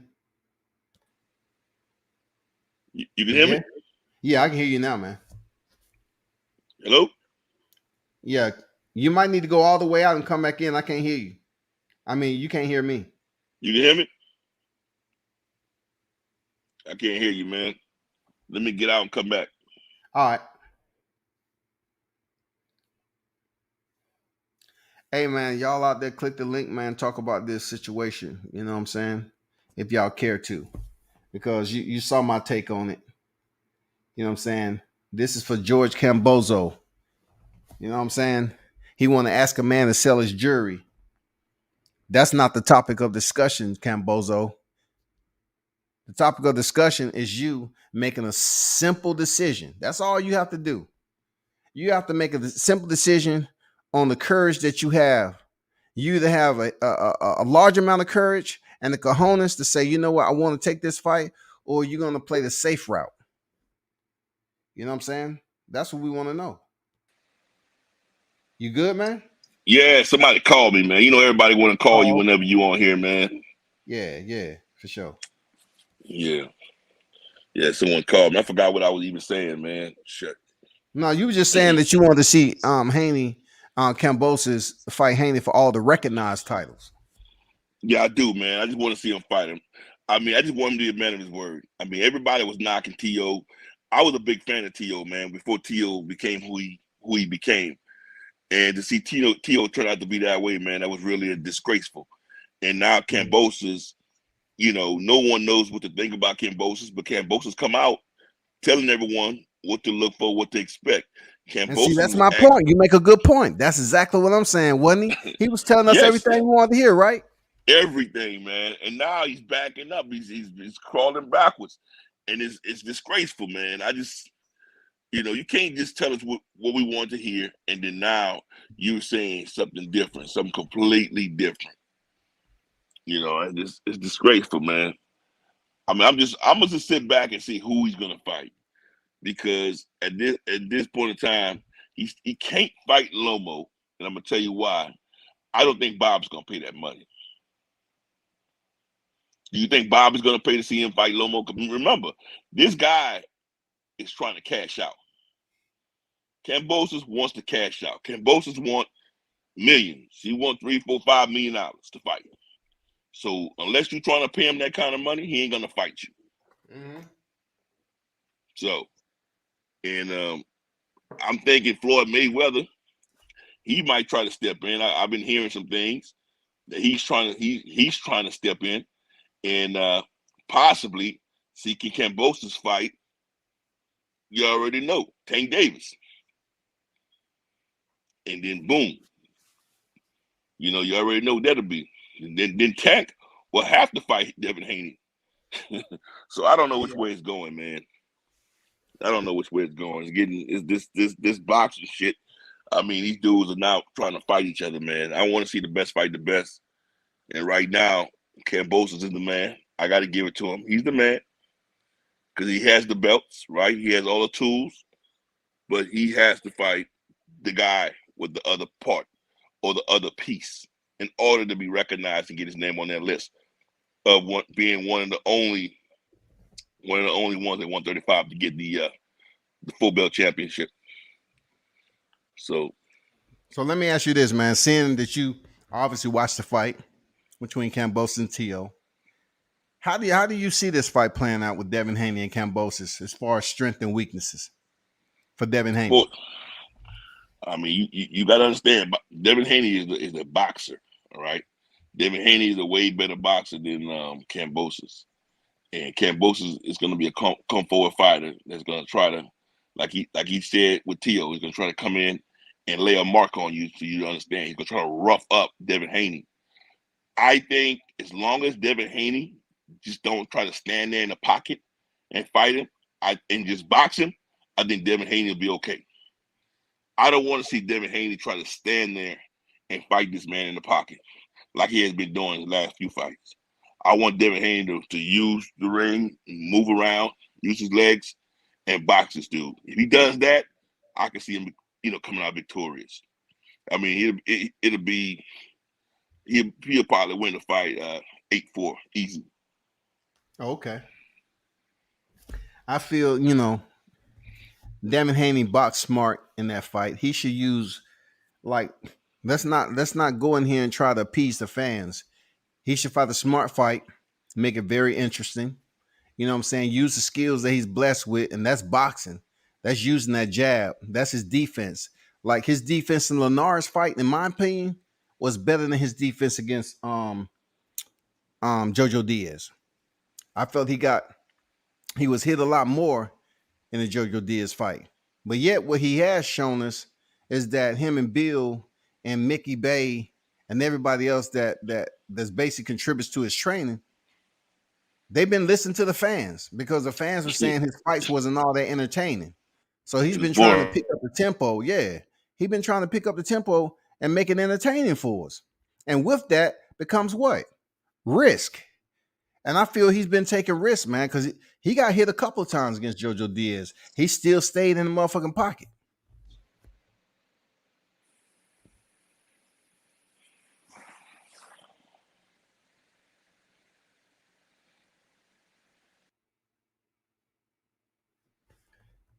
He stepped out again. Somebody must have called him. Crom collecting asked Kambosos ain't asking Lomachenko to sell some shit though. What is this jury shit about? Haney be under these little fighters' skin for real. I'm definitely 100,000% with you on that shit, dog. I just thought it was for real. I thought it was a discriminatory remark, to sell your jury because, would you sit up here and ask Lomachenko to sell anything? Like, why are you concerned about another man's possession that has earned them the same way that you just did? He's earned his valuables and his worth the same way. His material possessions he's earned competing in the square just like you. So why be a bozo about it and try to distract from the real end state that we're looking for, the priority that we're looking for? The end state is we want you to step in the ring. That's it. We ain't trying to hear none of this selling jury. I understand. I know you'll fight me on Jupiter and all this other shit. We already know that. But what we lined up right now mentally, what our focus is, our primary focus is for you to make that choice, that Kambozo. Make the choice, Kambozo. Just make the choice. You have a decision to make. Right now, it seems like it's leaning towards Lomachenko because you feel, the Australians will accept and embrace him more than a Devin Haney. That's what I get from Kambozo. He probably feel like his Australian countrymen will accept him fighting Lomachenko and be all mesmerized and hypnotic. You know what I'm saying? If Lomachenko stepped foot on their land. Welcome, King Sire. Welcome. Let us take you to the outback. We've just finished marinating and cooking you some great kangaroo filet. Welcome. We're gonna introduce you to some species you never knew existed.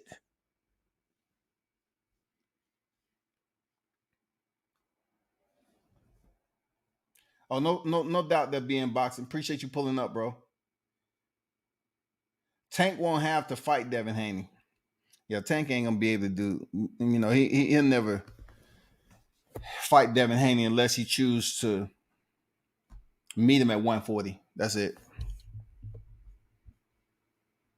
Kambozo ran his punk ass mouth trying to appease and gain some new fans. Now he'll be held accountable. That's what I'm talking about right there. Being held accountable. That's what I'm talking about with Kambozo.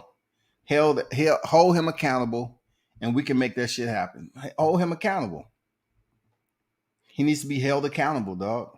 I agree. We need a finale between Devin and Kambosos. Absolutely, absolutely, man. It's trendy now for fighters to disrespect Haney. That's what I'm saying, bro. Real talk. Real talk. Y'all making some damn good points. It is becoming trendy for fighters to step on. But you know that's a lesson learned to the Haneys too. That's a lesson learned in boxing because now they're becoming the laughing, the name. I wouldn't say the laughing stock. You know what I'm saying? I wouldn't say that because there's a lot of individuals in boxing to take Devin Haney's name serious, but amongst his compeers in the lightweight division, just like Andrew just mentioned, they seem to want to play this game of disrespect all the time. That game of disrespect can cost you money. Obviously, Haney's gonna make a nice purse, and Kambosos will make a nice purse. It costs you money when other people that the actual prominent players in the game jump on board with the negative naysayers, and they basically link up and start talking the same shit. It costs you money. You know why it costs you money? Because this day and time, people are easily influenced. I don't care how many motivating quotes that I can put on here on YouTube. People don't know me like they know a Denzel Washington or anybody else that's well known, right?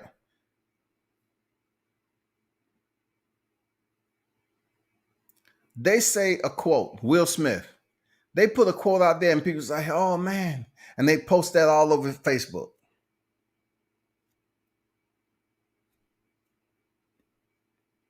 When you have Mauricio Suleiman, you have these fighters, you have all these individuals that are role players in the sport, competitors in the sport, right? People are going to start listening. And being that we have such followers, a mass following this day and time of individuals so easily to be convinced and persuaded, it will cost you money. Because we all know that you can tell a lie first and you don't have to even speak of the truth. Just tell a lie, and enough people co-sign on that lie and basically back you up. People are going to believe it when it's absolutely a lie. By the time the truth come out, the damage is already there.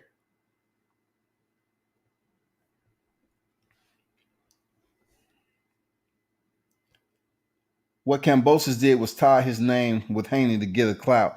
Yeah, man, we can say he's clout chasing. Especially the same shit Ryan Garcia did for Gervonta Davis, bro. He was calling out Gervonta at the post-fight, and Devin Haney was right there. And they supposed to be boys. They supposed to be boys. And you call out Gervonta Davis, who hey, he did own a secondary title at lightweight.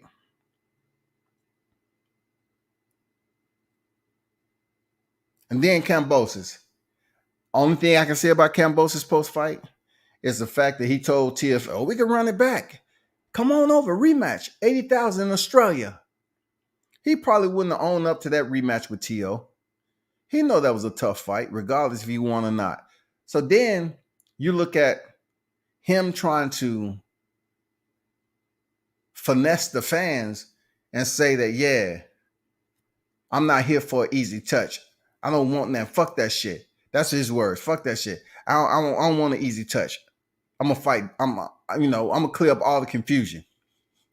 Well, we're kind of getting a little bit of termination that was a fucking lie.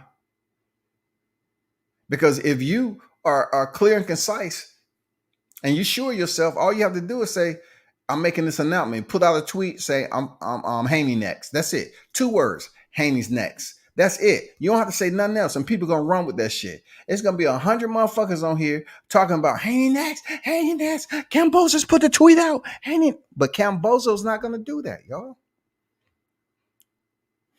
Kambozo ain't gonna do that. He's not gonna do that.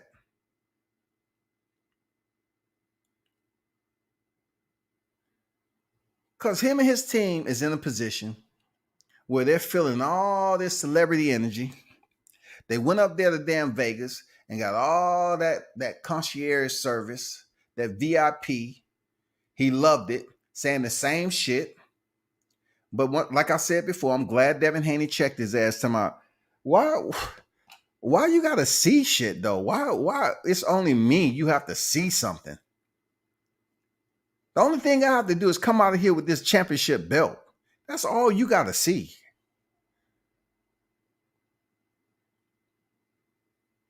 Just think of how they was talking about Shakur Stevenson before he got the shot with Jamel Herring. They were saying that Shakur is overrated. He's this, and how he looked in his fight with Nakathila and then Tokakon Clary. Oh man, he don't look this and that. And then he went in there and fought a whole nother fight.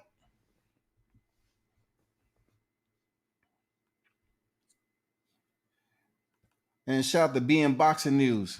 Appreciate the donation, my brother. One love to you. Thank you for your support. He said, you're on point, straight facts. Thanks for the platform. No doubt, man. Appreciate you pulling up. Glad you had you over, man. Appreciate you pulling up to the platform.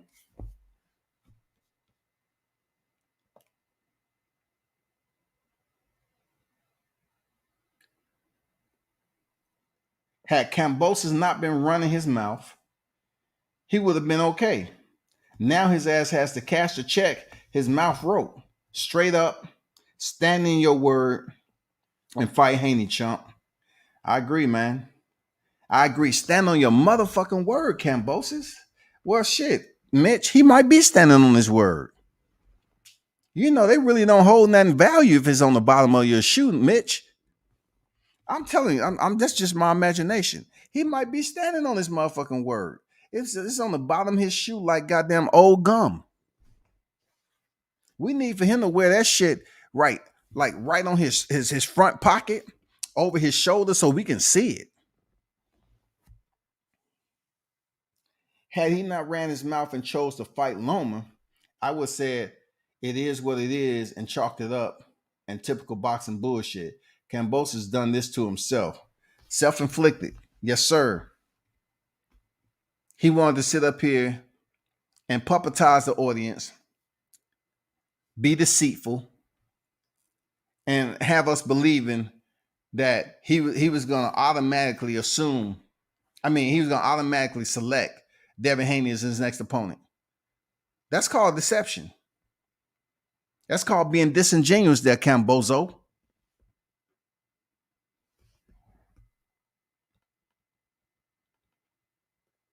Bob Arum gonna F around and get this fight for Loma. Arum in Top Rank has been the only people really fucking with the Bella greasy ass. I wonder, do people know why the Bella was released from Deontay Wilder? Who knows that in the chat? Why was he released? You remember it used to be Shelly Finkel and Lou DiBella, right? Why was Lou DiBella released from Deontay Wilder? Why was he fired? I know I got some boxing heads in here, man. I know. Don't go on Google either. You should already have this in your cache, dog. Come on, don't go on Google. I know y'all boxing heads in this damn live chat. Why was Lou DiBella released from Deontay Wilder?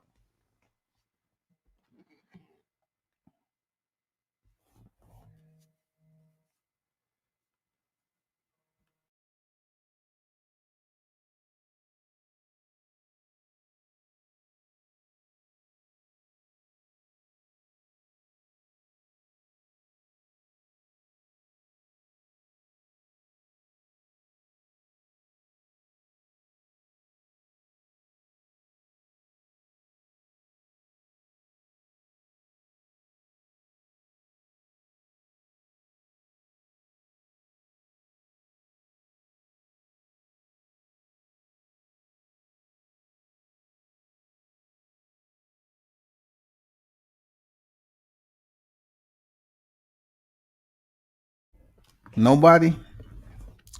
Kemis say BFTV called him George Fimo Bopez. I know, man. BFTV be covered up with some goddamn classics, man.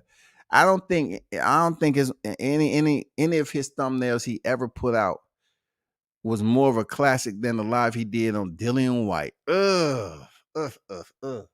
Headstone was just goddamn turning over and shit. Ghost running around that motherfucker screaming and shit. It was just, oh man, it was savage, dog.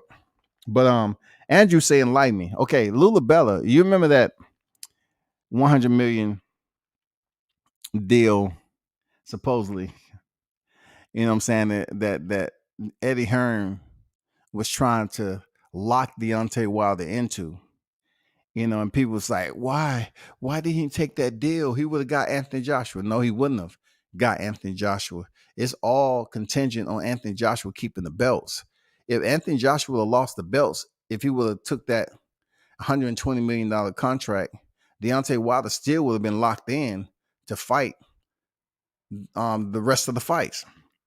They weren't guaranteeing Joshua. You know, it was just a contract for him to get locked in for a certain amount of fights. Come to find out, Lula Bella was trying to arrange that deal without the consent of Deontay Wilder. That's why he was fired. He was trying to orchestrate a deal with them without really consulting with the champ. So if you look back in the day, it was Shelly Finkel and Lula Bella, and then it was just Shelly Finkel. That's just like a little backstory on that situation.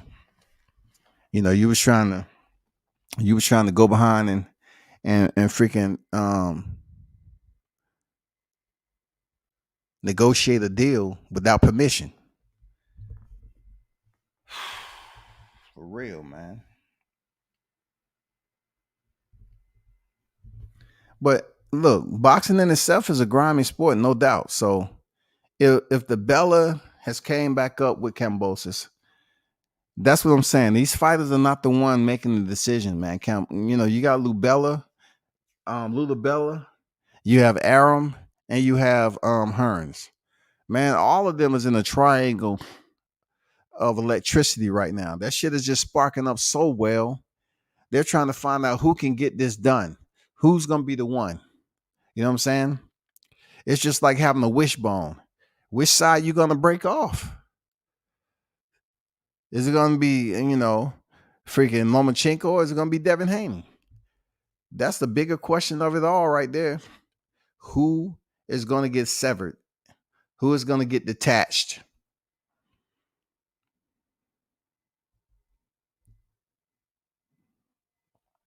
This will work out well for Eddie Hearns too if he's able to get this fight.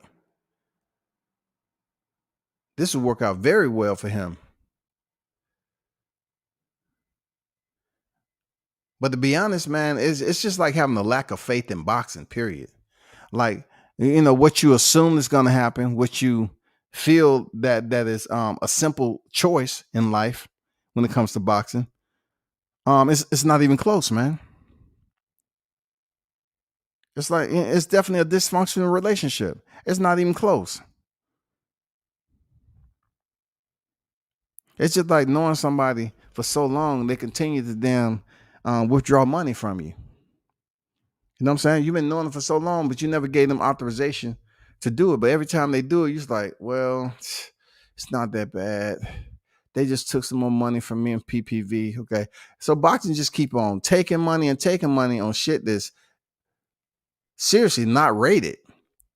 It's not even deserving to get that money. But they make it, and we pay for it sometime out of desperation, boredom, whatever you call it. It may not be any other boxing matches. And not everybody's following mixed martial arts like I am, but I'm just saying, when it comes to boxing, and there's no other shows on this, let me go ahead. God damn it. Do I want to pay for this fight? Do I want to pay for this fight? Damn. And then you end up paying for the damn fight. And then you get people on here talking about the PPV numbers, the viewership, and all this shit. It's not going to change anything in the boxing universe. It's not.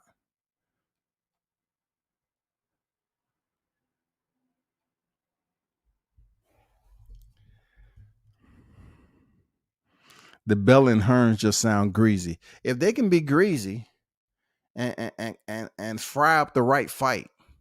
You know what I'm saying? If they can cook up the right fight, it'll work out. If they can cook up the right terms, put that season in there and cook it up real good, it'll be very tantalizing for the boxing fans. That's what we need. We need this to be tantalizing for us because we need that shit. They be starving us. They be feeding us MREs, dog. Ramen noodles that's past the expiration date. They be feeding us cold broccoli. They just be treating us like shit, dog. They all some great balls. They all some great balls, damn. But man, hey.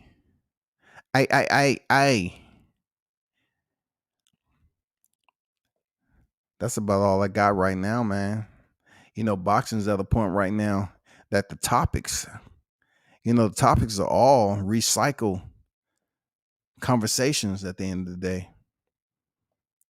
They're just talking about certain, fights that's just going to take place at the beginning of 2022. But like I said before, a lot of people been talking about Errol Spence and Terrence Crawford more than the Devin Haney-Kambosos fight. And it's good for them to be talking about two black fighters that's on the pound for pound list. And that's really a special topic of a conversation because this is rare. For real, this is rare. Just look at the pound for pound list, period. When do you have two black fighters on there in the same weight class, in the same weight division? Two black fighters on the pound for pound list in the same division, but can't fight each other. It's almost like it's just a pawn for us to pay attention to the pound for pound list and nothing happens more. For real. Nothing else has happened from them being on the pound for pound list, though. Nothing, dog. I don't get it, dog. I mean, I don't freaking get it, man. I'm just sore. Don't your muscles ache sometime thinking about that fight? Oh my God, man. Thanks again to being Boxing News, man. Appreciate you for that donation, my brother, for real.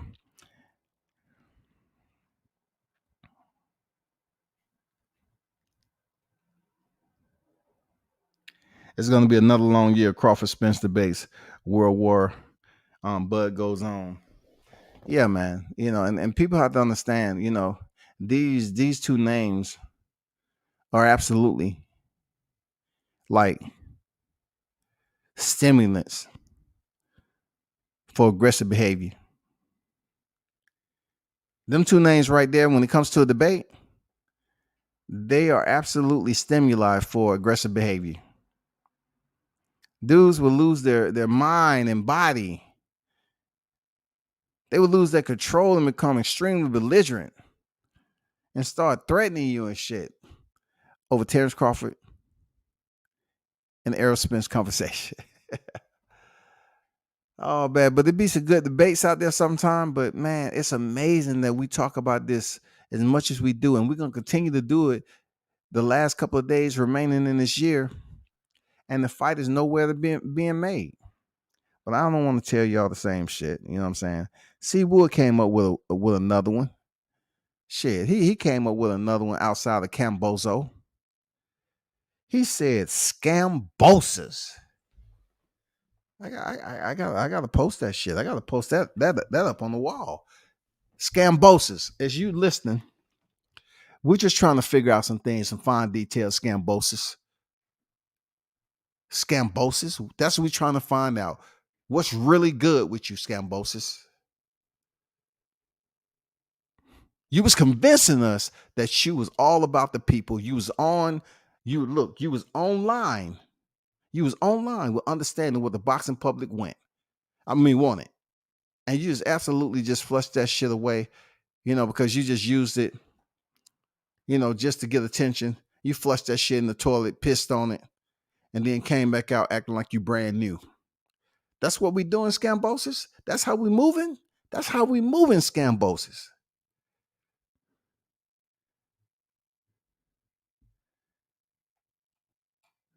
I really hope that I'm at the presser the next time you pop up. Really do. I really hope I'm able to get approved at your next fight there, Kambosos. Because now, outside of Kambozo, Scambosis, and every other name out there, I will have to, have a hard time contemplating on which one I want to use. I might get kicked out, but I'm gonna say, hey, champ, it's good to see you once again.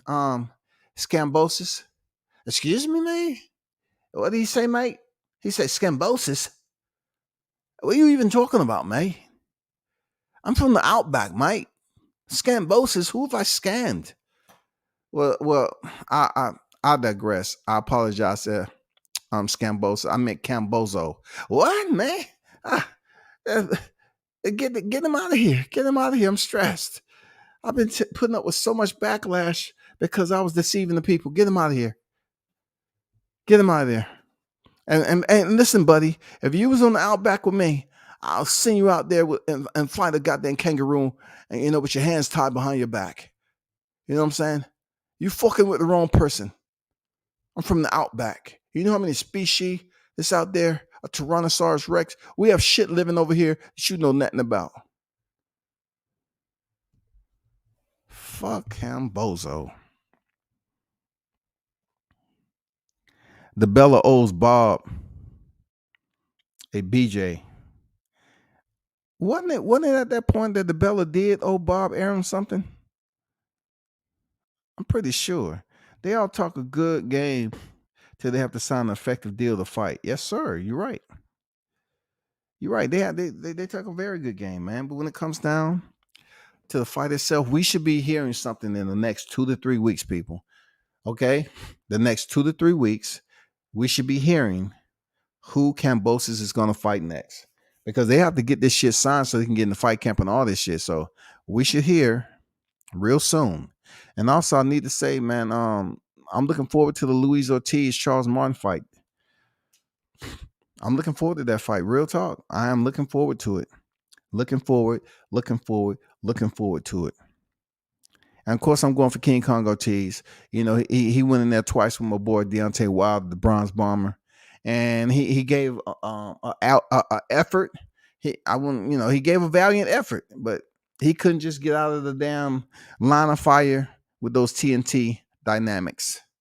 And that was his demise and his destruction. He ended up losing. But I have mad respect for Luis Ortiz.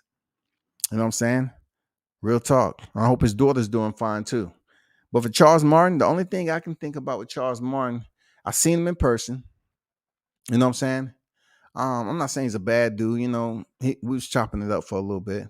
But it just takes me back to when he fought Anthony Joshua. And I just felt like that, he didn't put forth the effort to win. He took the paycheck. It was the most he ever made. He left the sport for a while. And then after that money subsided, he then returned. And that right there, I don't know, man. I don't know, Charles Martin. Do you still have quit in you, or are you taking it serious now? He's a goddamn fraud and knows he will hold the belt for one single defense, if that.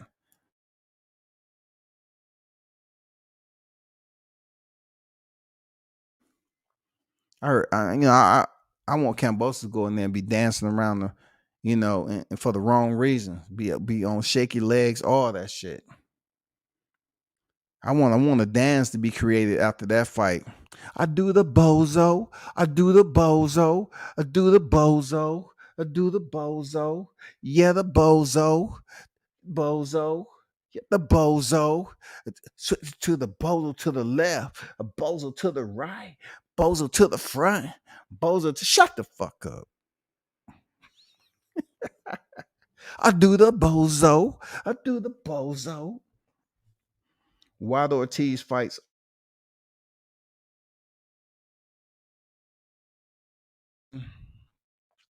I think Deontay Wilder just waited, stalled him out. You know what I'm saying? Just bought his time before he knocked him out. It was easy. But the first one, that came out of nowhere. We didn't see that coming. You know what I'm saying? We didn't see that coming. We didn't see him get hurt in the 7th round for 42 seconds. we didn't see that coming because he had already been knocked down already. But when he came over there and buzzed Deontay Wilder, that made it very, very suspenseful. I remember being in a Facebook group. Look, I wasn't even on YouTube like that back then.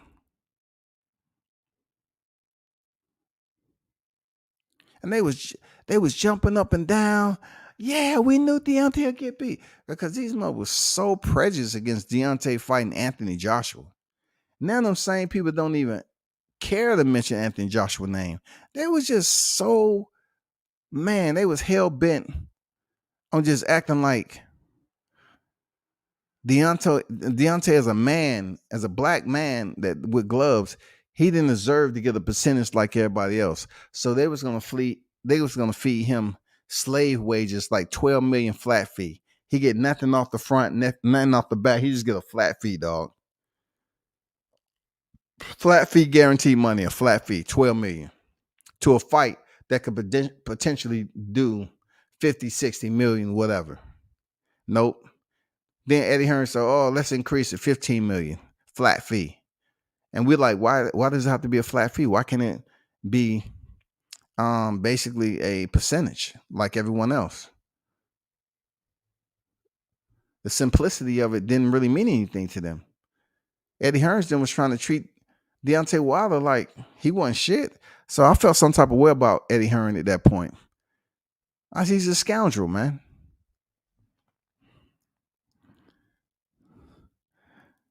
Loma Haney and Tank all beat Kambozo, man. I wish they would, man. I wish they would. Like the Pee Wee Herman, yeah. Like the Pee Wee Herman dance. We got to come up with the Kambozo. We need to do the Kambozo. Do the Kambozo. We got to come up with a dance for that. My people, it's been a pleasure. Real talk.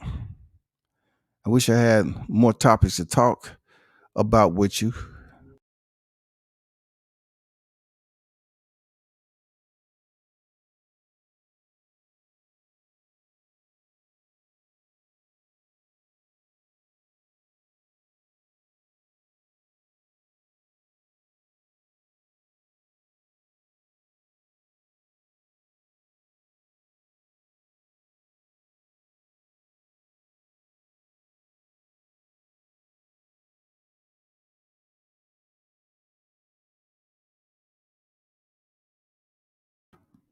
Okay. Hold on for a second. I just seen something. I just seen something that I want to read to you. Okay, so Eddie Hearns talks Kambozo Haney. So let me see what old Eddie has to say. I just saw this article before I close out. What is he talking about? Eddie Hearns expects big things from Devin Haney, George Kambozo Jr. Okay, man, get to the point. Matchroom boxing promoter Hearns wants to see WBC lightweight champion Haney, 27-0-15 knockouts, and undisputed champion Kambozo mix it up in the early part of next year in April or May with all the belts on the line in Australia. Hearn would like to put fights together, but I don't care about Conor Bean and Adrian Broner. I don't care about none of that shit. George Kambozo versus Devin Haney in April, May. There's only one fight for Devin Haney in boxing, and there's only one fight for Kambozo in boxing. It's the big undisputed argument. Who is the undisputed? I will answer that as Father Christmas, said Eddie Hearns to the Zone on Tuesday. Ho, ho, ho. George Kambozo is definitely not the undisputed lightweight champion because Devin Haney is the WBC lightweight champion. Hearns continued. Okay. We know Hearns has a sense of humor, so I give it a 1.8 out of 50. As great as Kambozo is, he cannot say he's undisputed until he challenges and potentially defeats Devin Haney. He has a chance to do it in Australia and create a historic moment after your emphatic win at Madison Square Garden against Teofimo Lopez on November 27. So let's bring the gifts out to the people. George Kambozo is against Devin Haney, April, May 2022 Any way you want in Australia, said Hearn, and challenging Kambosos to make the fight with Haney. Of all the fights Hearns mentioned wanting to see in 22 for the Christmas list, Kambosos Jr. and Haney has an excellent chance of happening. Okay? Eddie Hearn said it has an excellent chance of happening. Undisputed lightweight champion Kambosos specifically mentioned Haney earlier today on Tuesday, saying that he needs to sell his jewelry collection to come up with more money to make their match happen. Kambosos 20-0, 10 knockouts mentioned Haney rather than the other four kings on his list is a strong indication that he wants him next. So I can go off what BN Boxing said earlier about Kambosos just being a clout chick right now. He's a clout chick. You know what I'm saying? He's a clout chick. There's other names that I can mention, but I'll stick with clout chick. It's light. It's less offensive. You know what I'm saying? A clout chick. We already know that Hearns want the Kambosos versus Haney fight, and he's going to exhaust all efforts to make that contest happen. Okay, he's willing to exhaust all efforts, and that's all I had on that because the rest is about Conor Ben. But Eddie Hearns is willing to exhaust all efforts, people.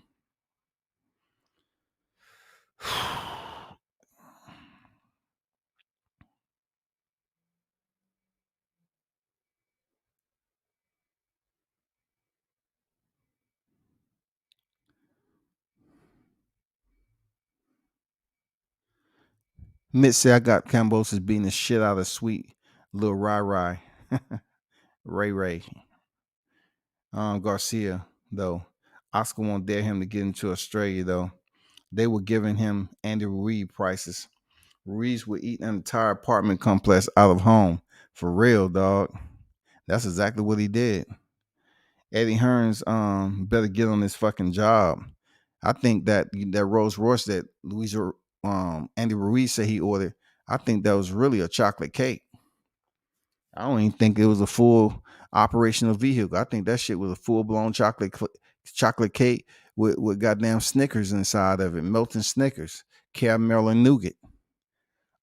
Tank Davis fuck around and beat the shit out of Kambosos and drop all the belts except the franchise. Man, that would be good if Javante just slipped in there and say, you know what, fuck y'all. I'm fighting Kambosos. Now, I would have to say some OG shit. I was like, Kambosos, okay, I got you. Okay. You know, I was like, damn, you know, you fooled us. But it would be fucked up. In any way, shape, or form, ain't no get this shot, though. Clout chick, for real. Fleshly hatched. Oh, shit. Hold on for a second. Hey, we'll do this another time, people. I got to take this phone call from this promoter. Hey, until next time, turn up and tune in and salute the World Combat Sports, man.